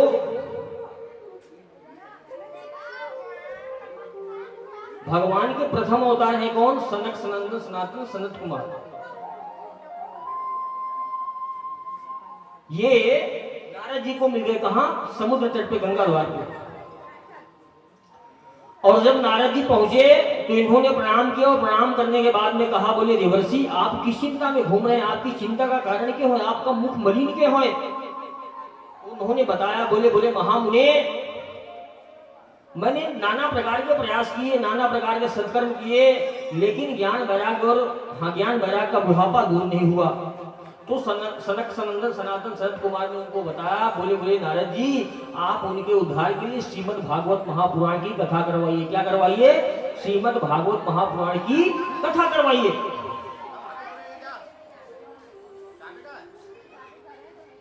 नारद जी ने सोचा, मैंने सारे वेद, सारे पुराण, सारे शास्त्र सुना दिए, सब कुछ कर दिया, लेकिन ज्ञान वैराग्य और भक्ति का बुढ़ापा दूर नहीं हुआ। तो ये भागवत कथा, तब उस समय भागवत कथा का प्रादुर्भाव नहीं हुआ था, इसमें इतना वो नहीं था। तो बोले इसमें ऐसा क्या है जो कि ज्ञान और वैराग्य के बुढ़ापे को दूर कर देगी? तो बड़ा सुंदर उत्तर दिया किसने? शास्त्रवेताओं सूत जी महाराज सनत कुमार ने बहुत बढ़िया उनको उत्तर दिया। सनत कुमारों ने उन्होंने कहा, बोले नारद जी आप दूध जानते हैं? बोले हाँ। बोले दूध में घी होता है? बोले हाँ होता है। तो बोले आप दूध से दीपक जला सकते हैं? बोले नहीं, दूध से दीपक नहीं जला सकते। बोले काहे से दीपक जलता है? बोले घी से। तो बोले घी तो दूध में है, तो जलाओ दूध से दीपक। बोले नहीं जलेगा। हमारे गांव में क्या हुआ, मेरे गांव के एकदम मेरे पड़ोस की बात बता रहा हूं, पता नहीं सुन रहे होंगे नहीं सुन रहे होंगे, उनकी नई नई शादी हुई है ना। पहले गांव में आज से 10-12 साल पहले इतनी जागरूकता नहीं थी। तो उनकी शादी हुई तो उनके देवर जी बड़े मजाकिया टाइप के थे, और गांव में गाय वगैरह सब होती हैं, और बेचारी नई नई लड़की सीधी साधी, उसको क्या मालूम। तो उनने कहा, बोले भाभी दूध में पूरियां बहुत अच्छी बनती हैं। समझना बात, ये सत्य घटना बता रहा हूं मैं आपको। अब भैया वो बेचारी सीधी साधी लड़की, और जाकर के दूध गर्म किया, खोलते दूध में आटा बेल के डाल दिया काहे के ऊपर आए। तो ऐसा हुआ है दूध में घी, लेकिन उस दूध से दीपक नहीं जल सकता है। यदि उसको आपको दीपक जलाने के योग्य बनाना है तो पहले आपको उसको जमाना पड़ेगा, फिर उसको भिगोना पड़ेगा, फिर मक्खन निकालना पड़ेगा, और मक्खन निकालने के बाद में उसको गर्म करके घी बनाना पड़ेगा, जब जाकर के दीपक बनता है। इसीलिए है नारद जी, ये श्रीमद् भागवत की कथा मक्खन है, मक्खन। घी मक्खन में नहीं क्या है, डायरेक्ट तैयार किया हुआ घी है। सभी वेद पुराणों का निचोड़ है। तब नारद जी को बात समझ में आई, बोले हाँ शायद यही सबसे बड़ा सत्कर्म है। और प्यारों, सबसे बड़ा सत्कर्म श्रीमद् भागवत महापुराण ही है। क्यों? क्योंकि दुनिया में अनेक प्रकार के सत्कर्म बताए गए हैं, द्रव्य दान, ये वो सब तमाम तरह के। आप किसी को धन का दान दे दोगे, कितने दिन चलेगा आप बताओ, कितने दिन चलेगा? कुछ भोग वस्तु खरीद लेगा या कुछ खा पी लेगा, उसके बाद खत्म हो जाएगा। द्रव्य दान है, ये है वो है, भोजन सामग्री दे दोगे कब तक चलेगा? लेकिन सबसे बड़ा दान यदि कोई है इस संसार में तो ज्ञान का दान है। किसका दान है? ज्ञान का। आपने देखा होगा एक पारसमणि होती है, क्या होती है? पारसमणि। पारसमणि की एक विशेषता है कि वो जिस लौह को, जिस धातु को स्पर्श करती है उसको स्वर्ण बना देती है। क्या बना देती है? स्वर्ण बना देती है। लेकिन जो सत्संग का भागवती ज्ञान है ना, ये पारसमणि से भी बढ़ के बताया गया है। क्यों? क्योंकि पारसमणि जिस धातु को स्पर्श करती है, उसको जिसको सोना बनाती है, उस धातु को यह गुण नहीं प्रदान करती कि तू जिसको छुएगी वो भी सोना बन जाए। ऐसा गुण प्रदान करती है क्या? नहीं। अलग धातु को अगर स्वर्ण बनाना है आपको, तो आपको क्या करना पड़ेगा? उसमें भी पारसमणि स्पर्श करवाना होगा। लेकिन ज्ञान एक ऐसी चीज है प्यारों कि यदि आपने सत्संग रूपी ज्ञान सीखा है तो आप तो खुद इस ज्ञान को ग्रहण करके स्वर्ण बन रहे हो। अर्थात गुरु ने, स्वर्णकार ने आपको स्वर्ण बनाया, और आपने जो ज्ञान अर्जित किया है, इस ज्ञान से आप देश का, समाज का और पूरे परिवार का उद्धार कर सकते हैं। इसलिए सत्संग को, ज्ञान को सबसे बड़ा दुनिया में दान बताया गया है। प्रेम से बोले भगवान भगवान की जय। तो प्यारों, ये जो ज्ञान का दान है, जो साप्ताहिक श्रीमद् भागवत महापुराण ज्ञान यज्ञ लिखा जाता है, क्या लिखा जाता है? ज्ञान यज्ञ। श्रीमद् भागवत महापुराण में एक से बढ़कर एक जानकारियां, अथाह सागर है, ज्ञान का समुद्र है। हम सब कौन है? इस सृष्टि की उत्पत्ति के ऊपर मत देखिए, नीचे देखिए, कुछ नहीं होने वाला। जब तक कथा होगी कुछ नहीं होगा, भरोसा रखो। ये क्या है? ज्ञान का समुद्र है। सृष्टि कैसे बनी? लोग कहते हैं, बोले महाराज पहले मुर्गी आई कि पहले अंडा आया? अरे हमारे भागवत महापुराण में लिखा हुआ है पहले अंडा आया तब मुर्गी आई।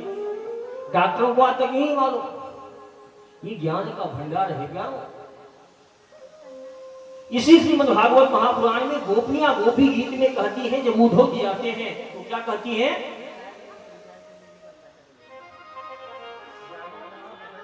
पूरी कथा में कथा वक्ताओं की कहीं तारीफ नहीं हुई, सिर्फ एक जगह तारीफ करती हैं, और उसके बाद में फिर एक जगह जो है क्रोध में आकर के बुरा भला भी कहती हैं। लेकिन कोई बात नहीं, क्रोधापि देवेन वरेन तुल्य, बड़ों का क्रोध में दिया हुआ वाक्य भी वरदान के समान होता है।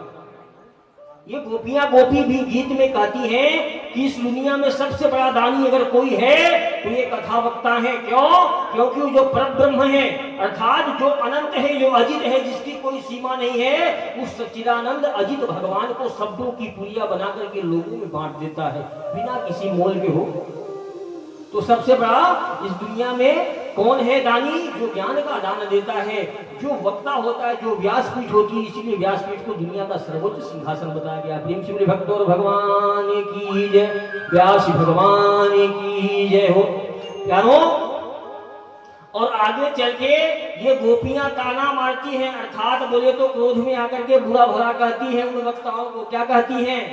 बोले मुझे लगता है, बोले ठाकुर जी से इन कथा वक्ताओं की कोई सेटिंग है। क्या है? सेटिंग है। इन कथा वक्ताओं की ठाकुर जी से कोई सेटिंग है कि मेरी अच्छी अच्छी कथाएं दुनिया को सुनाओ, उनको मेरा दीवाना बना दो, मेरे प्यार में रोए तड़पे, और इसके बदले में मैं तुमको मोक्ष दे दूंगा। भगवान की और कथा वक्ताओं की ऐसी सेटिंग है? ऐसा नहीं है प्यारो। लेकिन हाँ ये है कि प्रेम को अगर पैदा करने की कोई जगह है तो यही है। और नारद जी को समझ में आ गया कि हमको क्या करना चाहिए, सबसे बड़ा सत्कर्म क्या है। अर्थात अब मैं श्रीमद् भागवत महापुराण कराऊंगा।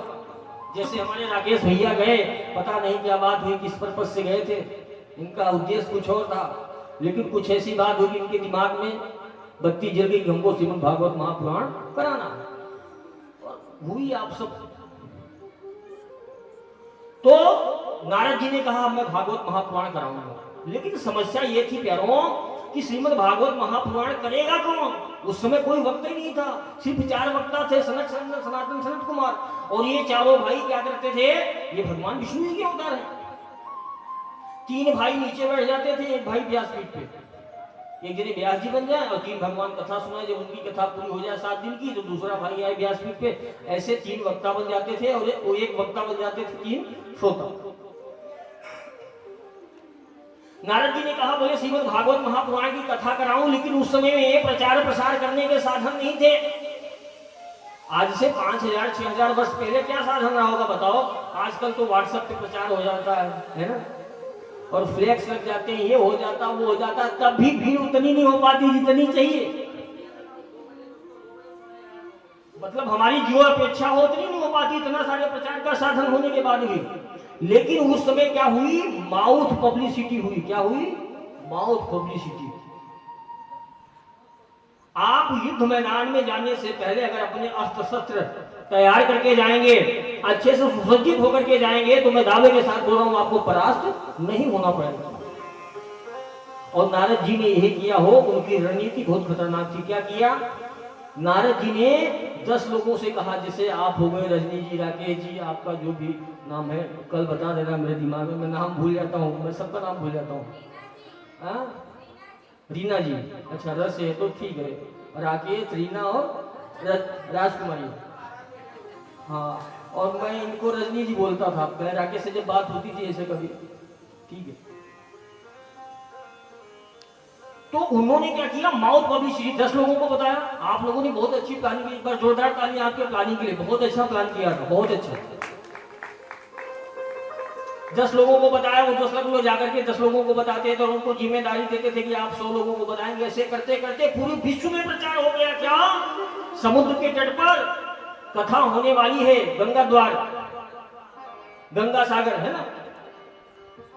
अब भैया कथा होने लगी, पूरे विश्व में प्रचार हो गया कि श्रीमद् भागवत की कथा होने वाली है। कौन करेगा? सनातन सनत कुमार। अच्छा, तो सारे देवता आए, बोले कथा मनुष्यों को मत दो, फिर हमको दे दो, इसके बदले में हम आपको अमृत दे देंगे। लेकिन नहीं दिया हो। क्यों? क्योंकि पीवत भागवतम, भागवत को जिसने पी लिया वो भगवत स्वरूप हो जाता है। क्या हो जाता है? भगवत स्वरूप। ये सुनने का नहीं, पीने का, रसपान करने का विषय है प्यारों। अब भैया प्रचार प्रसार हो गया। अच्छा, अब ये दिक्कत हुई। बोले मंच कैसे बने? यहाँ तो कोई व्यवस्था नहीं है। बोले काम करो, बालू उठाओ और बालू में पानी डालो, पानी डाल के बढ़िया अच्छा सा व्यासपीठ बना लिया, बन गई व्यासपीठ, ठीक है। अब बोले टेंट, बोले टेंट की कोई जरूरत नहीं महाराज। बोले फिर? बोले वहां पे बहुत सारे पेड़ हैं, बोले पेड़ के नीचे छांव में बैठे रहेंगे। बोले हाँ ये बात ठीक है। बोले श्रोताओं के रहने खाने पीने की व्यवस्था, बोले कोई दिक्कत नहीं, समुद्र में मीठा मीठा जल है, इसको पिएंगे और बढ़िया बहुत सारे वृक्ष पे फल लगे हुए उनको खाएंगे पिएंगे। अच्छा, सारी व्यवस्था हो गई। अब भैया दिन तारीख डिसाइड हो गया कि अब भागवत कथा होगी। भागवत कथा प्रारंभ हो गई और भागवत कथा ऐसी प्रारंभ हो गई महाराज, ऐसी भीड़ हुई कि मत पूछो। जहां तक देखो नरमुंडे ही दिखाई दे रहे हैं। देवलोक से सारे देवता आए, सप्तऋषि आए, उनकी पत्नियां आई और इस भूमंडल पे जितने चराचर जीव थे सभी आकर के सामने बैठे हुए हैं। व्यासपीठ पर सनंदन सनातन सनत कुमार में से सनत कुमार व्यासपीठ पर जाते हैं। प्रेम से बोलिए सनत कुमार भगवान की जय हो। और जाकर के जैसे ही सनत कुमारों ने कथा कहना प्रारंभ की सनत कुमार जी ने, तो क्या हुआ, कथा सुनते सुनते ज्ञान वैराग्य और भक्ति तीनों युवान होकर के प्रकट हो जाते हैं वहां पर और नृत्य करने लगते हैं। प्रेम से बोलिए भागवत महापुराण की जय हो। प्यारों, ये श्रीमद् भागवत महापुराण ये कोई साधारण पुराण नहीं है। ये भगवान श्री कृष्ण, भगवान श्री माधव का शब्दमयी वांगमयी प्रतिरूप मूर्ति है। जिस तरीके से कोई स्वर्णकार किसी सोने का आभूषण बनाता है, उसी प्रकार से व्यास जी ने, वेद व्यास जी ने शब्दों की एक भगवान श्री कृष्ण की प्रतिमूर्ति बनाई है और जिसका नाम है क्या, श्रीमद् भागवत महापुराण। बोले श्रीमद् भागवत महापुराण की जय हो। प्यारों, ज्ञान वैराग्य और भक्ति के बुढ़ापे को दूर किया किसने, श्रीमद् भागवत महापुराण ने। भक्ति मैया नृत्य करने लगी। बोले नारद जी देखो देखो आपने क्या चमत्कार कर दिया, आपने मेरे वृद्ध बच्चों को युवान कर दिया, आपने सबको तो स्थान दे दिया। नारद जी आप मुझे बताओ मैं कहां बैठूं, मुझे भी तो बैठने के लिए कोई स्थान दो। तो नारद जी ने कहा, बोले देवी मैं आपको स्थान बताता हूं, क्या, जो सामने ये श्रोता लोग बैठे हुए हैं ना, आप जाकर के इनके हृदय स्थल पर निवास कीजिए, इनके हृदय में बैठ जाइए। इसीलिए देखो हम लोगों की एक सबसे बड़ी कमी है, बहुत बड़ा सूत्र बता रहा हूं आपको, क्या हम लोग लक्ष्मी के पीछे भागते हैं। किसके पीछे भागते हैं, लक्ष्मी। लक्ष्मी आए महाराज, कोई उपाय हो तो बता दो, कोई उपाय बता दो महाराज, हम सुखी हो जाए, हमारे घर में लक्ष्मी आ जाए। गलत है क्या, कोई भी जंतुर मंतुर बधवा लो, सुखी होने वाले नहीं हो, मैं आपको दावे के साथ दे रहा हूं। क्यों क्यों ये सिद्धांत है, बारी मथे घित होई बर सिकता तेवन तेल, बिन हरि भजन न भवत रही, यह सिद्धांत कपिल। अर्थात बारी बोले तो पानी को मथने से हो सकता है घी हो जाए, असंभव हो सकता है क्या, पानी से घी नहीं हो सकता, लेकिन हो सकता है कि हो जाए, वह भी हो जाए। बारी मथे घी तो हो ही बरो सिकता के बरु तेल, अर्थात बालू को पेरने के बाद हो सकता है तेल निकल जाए, जो कि संभव है, लेकिन बिना हरि के भजन के आपका कल्याण होने वाला नहीं है, नहीं है, नहीं है। और भूख यदि आपको लगी है तो भोजन आपको ही खाना पड़ेगा, कोई दूसरे खिलाएगा तो पेट भरने वाला नहीं है, इसलिए भजन आपको ही करना पड़ेगा। प्यारों, हम लोग किसके पीछे भागते हैं, लक्ष्मी के पीछे भागते हैं, लेकिन ये क्रम गलत है। हो लक्ष्मी किसके पीछे भागती है, नारायण के पीछे भागती हैं। लक्ष्मी नारायण के पीछे भागती हैं और नारायण किसके पीछे भागते हैं, भक्ति के पीछे भागते हैं। और भक्ति कहाँ है, भक्तों के हृदय में है। तो हमको क्या करना चाहिए, अपने हृदय को मंदिर बनाना चाहिए और उस मंदिर में भक्ति महारानी को विराजमान करना चाहिए, तब हमारा क्रम बदल जाएगा। अर्थात हमारे और भक्ति मैया के बीच में कौन आ जाएगा, नारायण जी आ गए। नारायण पीछे पीछे और लक्ष्मी जी उनके पीछे पीछे, फिर हमको लक्ष्मी के पीछे नहीं भागना पड़ेगा। हो प्रेम से बोलिए भक्त और भगवान की। समय कम है प्यारों, इसलिए बहुत संक्षिप्त शब्दों में आज देना तो बहुत कुछ करना चाहता हूँ, और अभी 6 दिन है, खूब अच्छे से अपन चर्चा करेंगे। राकेश भैया कल व्यवस्था करवा लेना, कल की कोई गारंटी नहीं है,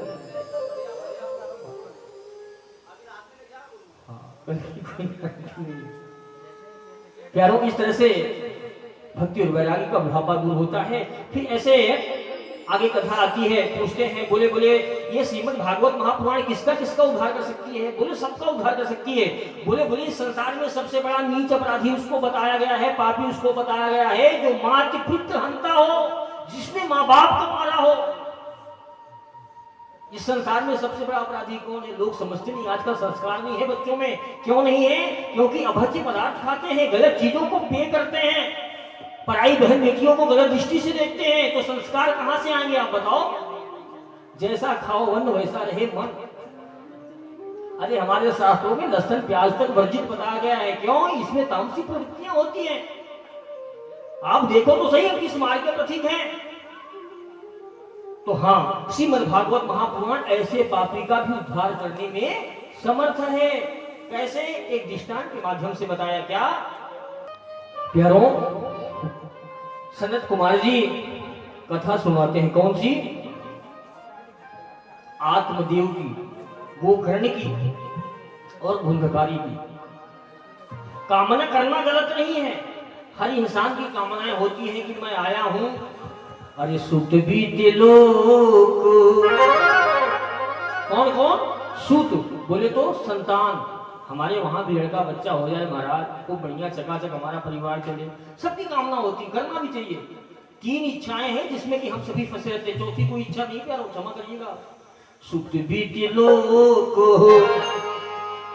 ईशणा तीनी, सुत बीते लोक ईशणा तीनी, सुत बीते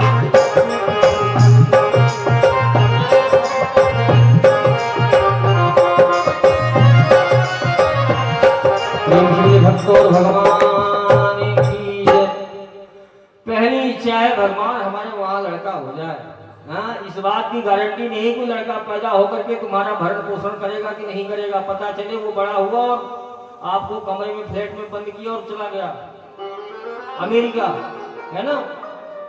कितने ऐसी खबरें आप लोग देखते रहते होंगे कि बेचारे बुढ़ापा जो वृद्ध माँ बाप हैं वो फ्लैट में पड़े पड़े सड़ जाते हैं, बदबू आती है, पड़ोसी निकालता है। ऐसा पैसा किस काम का, ऐसी प्रसिद्धि किस काम की?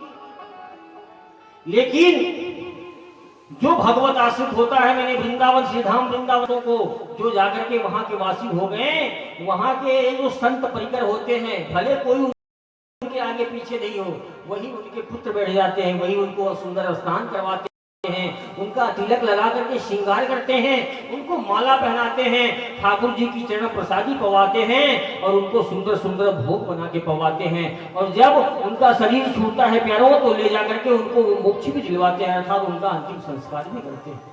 तो हमारी सबसे बड़ी कामना क्या है? सूत बीत। वो दूसरी कामना है वित्त, बोले तो वित्त बोले तो धन, महाराज धन आना चाहिए, पैसा आ जाए, बस सुखी हो जाएगा महाराज।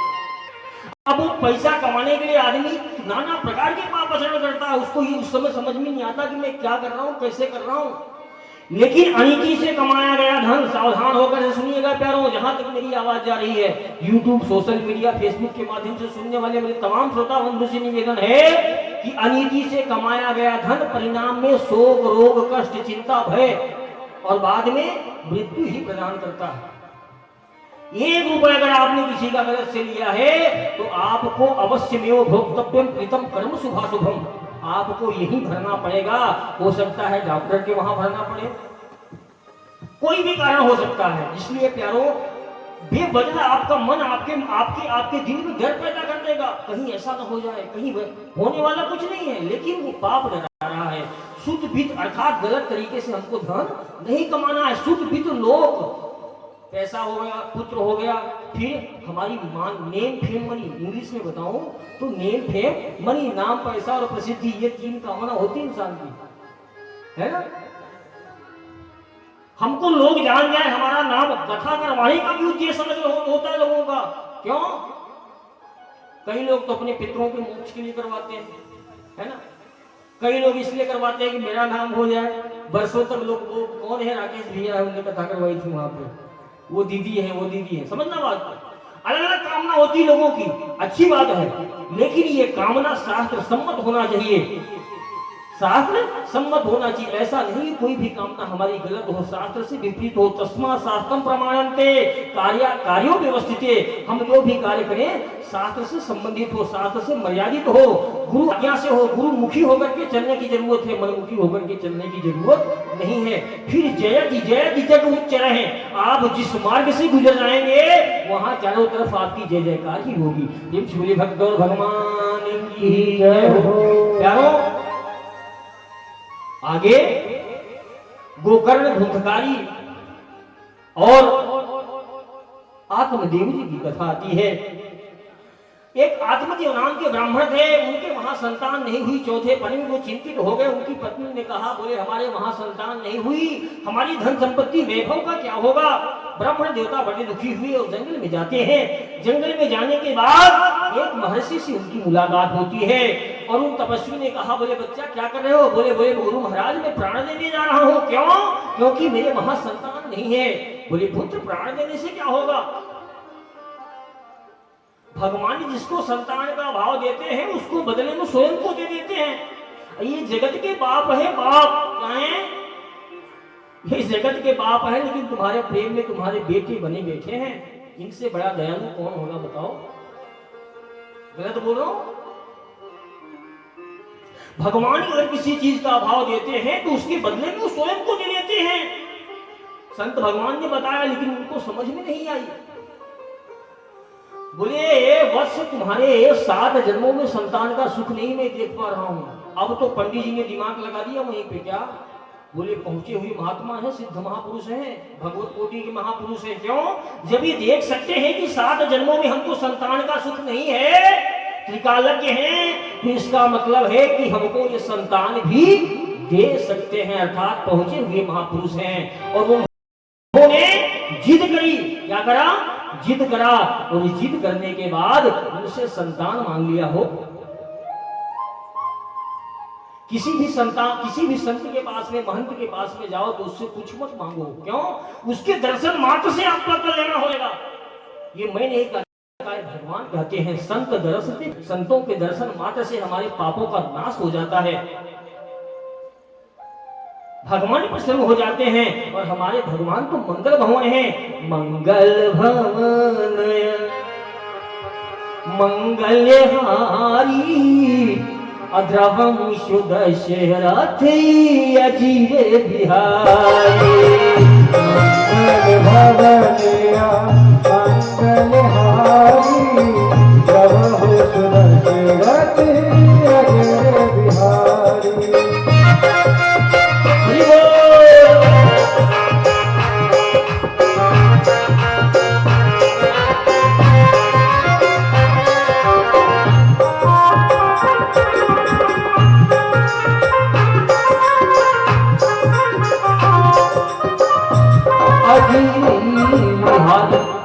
हमारे भगवान का एक नाम मंगल भवन भी है। क्या है?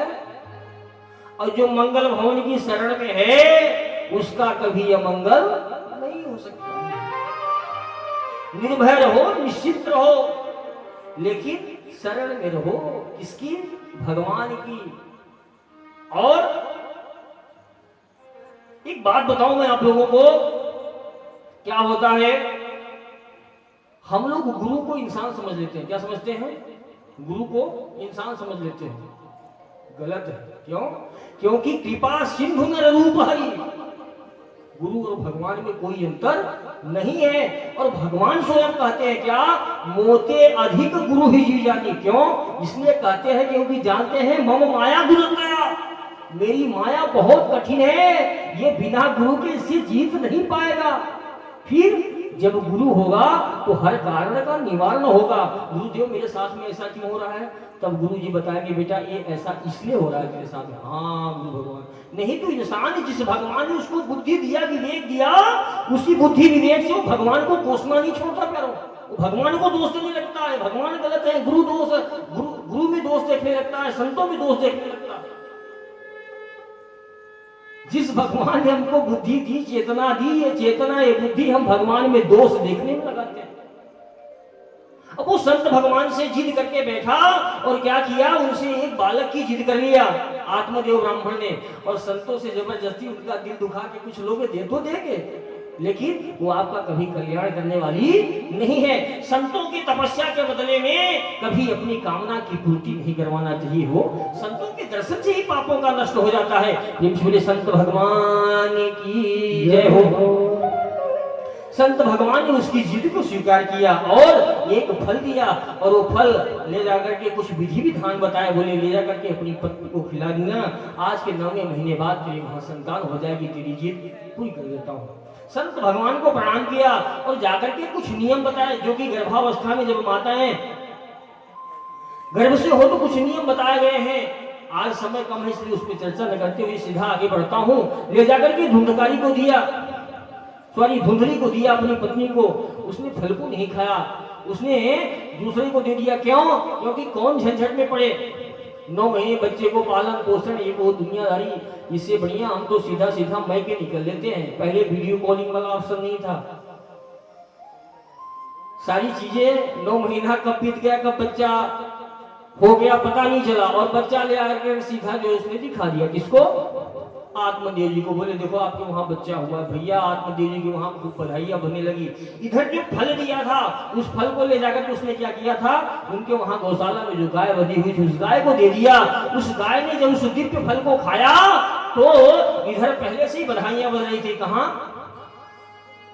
धुंधकारी पैदा हुआ है, किसके वहां? धुंधली के वहां। लेकिन कुछ लोगों ने आकर के बोले आत्मदेव जी बधाई हो बधाई हो। बोले क्या? बोले लल्ला भयो है। बोले कहाँ थे? बोले तुम्हारी गैया थे। बोले क्या बात करो? बोले हाँ। बोले वाले भगवान वाले ठाकुर जी, पहले तो एक नहीं दिया और देने पर आए तो देने वाला जब भी देता छप्पड़ फाड़ के, एक के बदले 2 दे दिया हो। बड़े प्रसन्न हुए, खूब बधाइयां बजी। और प्यारों धीरे धीरे समय वो आ गया, जो होना था वही होता है। वो कर्ण जी के कान जो थे वो गाय के समान थे, बाकी पूरा शरीर।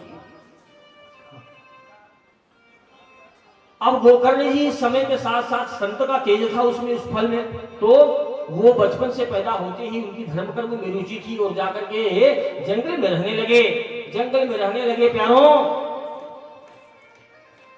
और इधर वो जो धुंधकारी था बड़ा हुआ तो नाना प्रकार के पापाचरण करने लगा। क्या क्या? कभी मदिरा पान करता है, कभी मांसाहार करता है, कभी वैश्यावृत्ति करता है। और इतना बड़ा वैश्यागामी हुआ कि अपने घर में जितना भी धन था ले जाकर के उन वैश्याओं को दे देता है। और उसके बाद में एक दिन अगर कुछ नहीं बचता है तो मैया के शरीर पे जितने भी जेवर वगैरह पड़े थे उनको मार पीट के वो सब छीन लेता है, घर के बर्तन भांडे तक बेच देता है और ले जाकर के उन वेश्याओं को दे देता है। और मैया को मार करके कहाँ फेंक देता है? कुएं में। मैया मर जाती, आत्मदेव जी जंगल में चले जाते हैं।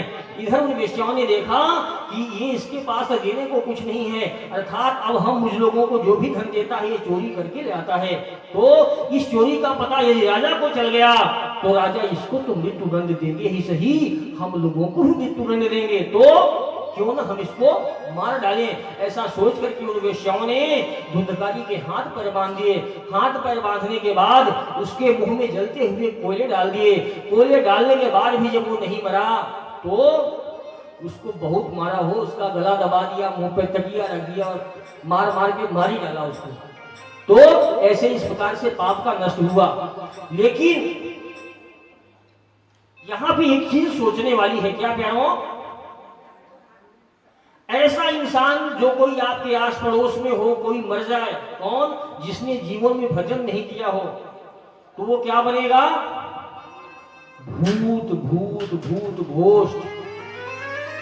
उससे डरने की जरूरत है। ऐसा कोई इंसान जो भगवत विष्णु को भजन नहीं करता हो, यदि वो मर जाता है तो उसके नाम की एक बार हनुमान चालीसा पढ़ लेना आप घर में। क्यों? भजन बिनु नर मर घटी के भूत, भजन बिनु नर मर घटी के भूत।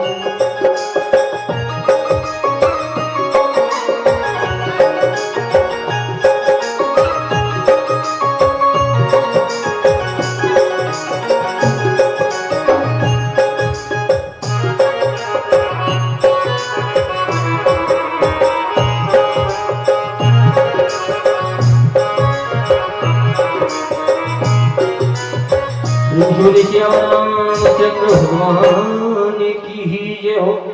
तो भैया भजन करना चाहिए। लोग बोलते हैं कोई महाराज बुढ़ापे में करेंगे। अरे क्या बुढ़ापे में करोगे? जब बुढ़ापा आएगा तब ना पता चला, पहले टिकट कटने वाला अपना तो है? बुढ़ापा किसने देखा है? समय कम है इसलिए आज आगे बढ़ते हैं और कहते हैं क्या प्यारों, वो मर जाता है और इधर मरकर के वो भूत होता है, भयानक भूत होता है। इधर आत्मदेव जी जंगल में जाते हैं, उनकी गोकर्ण जी से मुलाकात होती है, अर्थात जो गाय से पुत्र उत्पन्न हुआ था उससे मुलाकात होती है। और उसने जो है पिताजी को गोकर्ण गीता अर्थात 2 श्लोक की गीता है, 2 श्लोक में बताया मनुष्य का धर्म क्या है, मनुष्य को क्या करना चाहिए और कैसे वो भगवत भजन करते हुए संसार से पार हो सकता है। वो 2 श्लोकों की गोकर्ण गीता है। इसमें समय कम है, नहीं उसमें भी अपन चर्चा करते। ऐसा करने के बाद में उनकी गति हो जाती है, उनको बता देते हैं भजन करने का और वहां से आगे बढ़ते हैं। जब आते हैं तो लोगों ने बताया, बोले आपका भाई जो धुंधकारी था वो मर गया है। अच्छा, तो जाकर के गया जी में श्राद्ध करते हैं। गया में श्राद्ध पितृ तर्पण करने का मतलब ये होता है कि आदमी को मोक्ष मिल गया। लेकिन जो माता पिता का अपमान किया हो उसको वहां भी मोक्ष नहीं मिलता है। वो श्राद्ध तर्पण करते हुए चले आए और आकर के अपने उसी घर में आंगन में लेट गए तो क्या देखते हैं महाराज, एक बड़ा तेज सा प्रकाश होता है। वो क्षण भर में हाथी बन जाता है, क्षण भर में क्या बन जाता है, मृग बन जाता है, और क्षण भर में बगुला बन जाता है, क्षण भर में कौवा बन जाता है, क्षण भर में बंदर बन जाता है। ये लक्षण भूत के हैं। कभी ऐसा दिखे आपको समझ जाना है भूत ही, उसके पास मत जाना, नहीं लग जाएगा आपको। ठीक है, नहीं लगेगा, मैं कुछ मंत्र बता दूंगा आपको, डरने की जरूरत नहीं। पिछले दिनों में हम सब बहुत सारी चर्चाएं करेंगे, है ना प्यारों। गोकर्ण जी ने समझा, बोले ये अवश्य भूत है। उन्होंने अपनी तपस्या के बल से, तपस्वी थे, हाथ से कमंडल में जल निकाला और बोले संकल्प लेकर के बोले बता तू कौन है, नहीं मैं तुझे भस्म कर दूंगा। वो डर गया, बोले भैया मैं तुम्हारा भाई धुंधकारी हूँ गोकर्ण भैया, मैं प्रेत की योनि में भटक रहा हूँ भैया, मुझसे अपराध हो गया है, मेरे मोक्ष का कोई उपाय बता दो भैया। तो उन्होंने कहा, बोले धुंधकारी मैंने तो तेरे लिए को वहां पे क्या बोलते हैं गया में श्राद्ध तर्पण वगैरह कर दिया था। बोले नहीं भैया मैं बहुत बड़ा पापी हूँ, मैं माते पिता हंता हूँ, मैं वैश्यागामी हूँ, मैंने बहुत सारे अपराध किए हैं जीवन में, मुझे ऐसे मोक्ष मिलने वाला नहीं है भैया। बोले फिर? बोले आप मेरी मुक्ति का कोई और उपाय देखिए। जाकर के गोकर्ण जी सुबह स्नान करते हैं, स्नान करने के बाद भगवान सूर्य की आराधना करते हैं। भगवान सूर्य प्रकट होते हैं और उनको श्रीमद् भागवत महापुराण का साप्ताहिक पाठ करवाने का आदेश देते हैं। प्रेम से बोलिए श्रीमद् भागवत महापुराण की जय हो। प्यारों, श्रीमद् भागवत महापुराण प्रारंभ होता है। श्रीमद् भागवत महापुराण के प्रारंभ से एक बांस, हरा बांस यहाँ तो है नहीं शायद, जहां भी भागवत हो कायदे से एक बांस गाड़ना चाहिए, है ना। अगर पितरों के उसमें आप लोग करवा रहे हैं, पितरों की मूर्तियां जहां कथा हो वहां रखना चाहिए। ये सब बहुत फायदे का चीजें होती है। ठीक है जो भी है। तो एक दिन में एक गांठ फटती है, एक दिन में एक गांठ फटती जाती है। और क्या होता है प्यारों, वो 7वें दिन दिव्य विमान आता है। कहां से? भगवान श्री हरि के दिव्य पार्षद आते हैं चतुर्भुज रूप में और उसको लेकर के जाते हैं। किसको? धुंधकारी को। भगवान श्री नारायण के धाम में जाते हैं। प्रेम से बोले श्री नारायण भगवान की जय हो। इस प्रकार से श्रीमद् भागवत महापुराण का महात्म बताया उन महर्षियों ने। बोले तो सनंदन सनत कुमारों ने। और आज की कथा को हम सभी यहीं पे विश्राम करेंगे। आप सभी खड़े हो जाएं, आरती करें।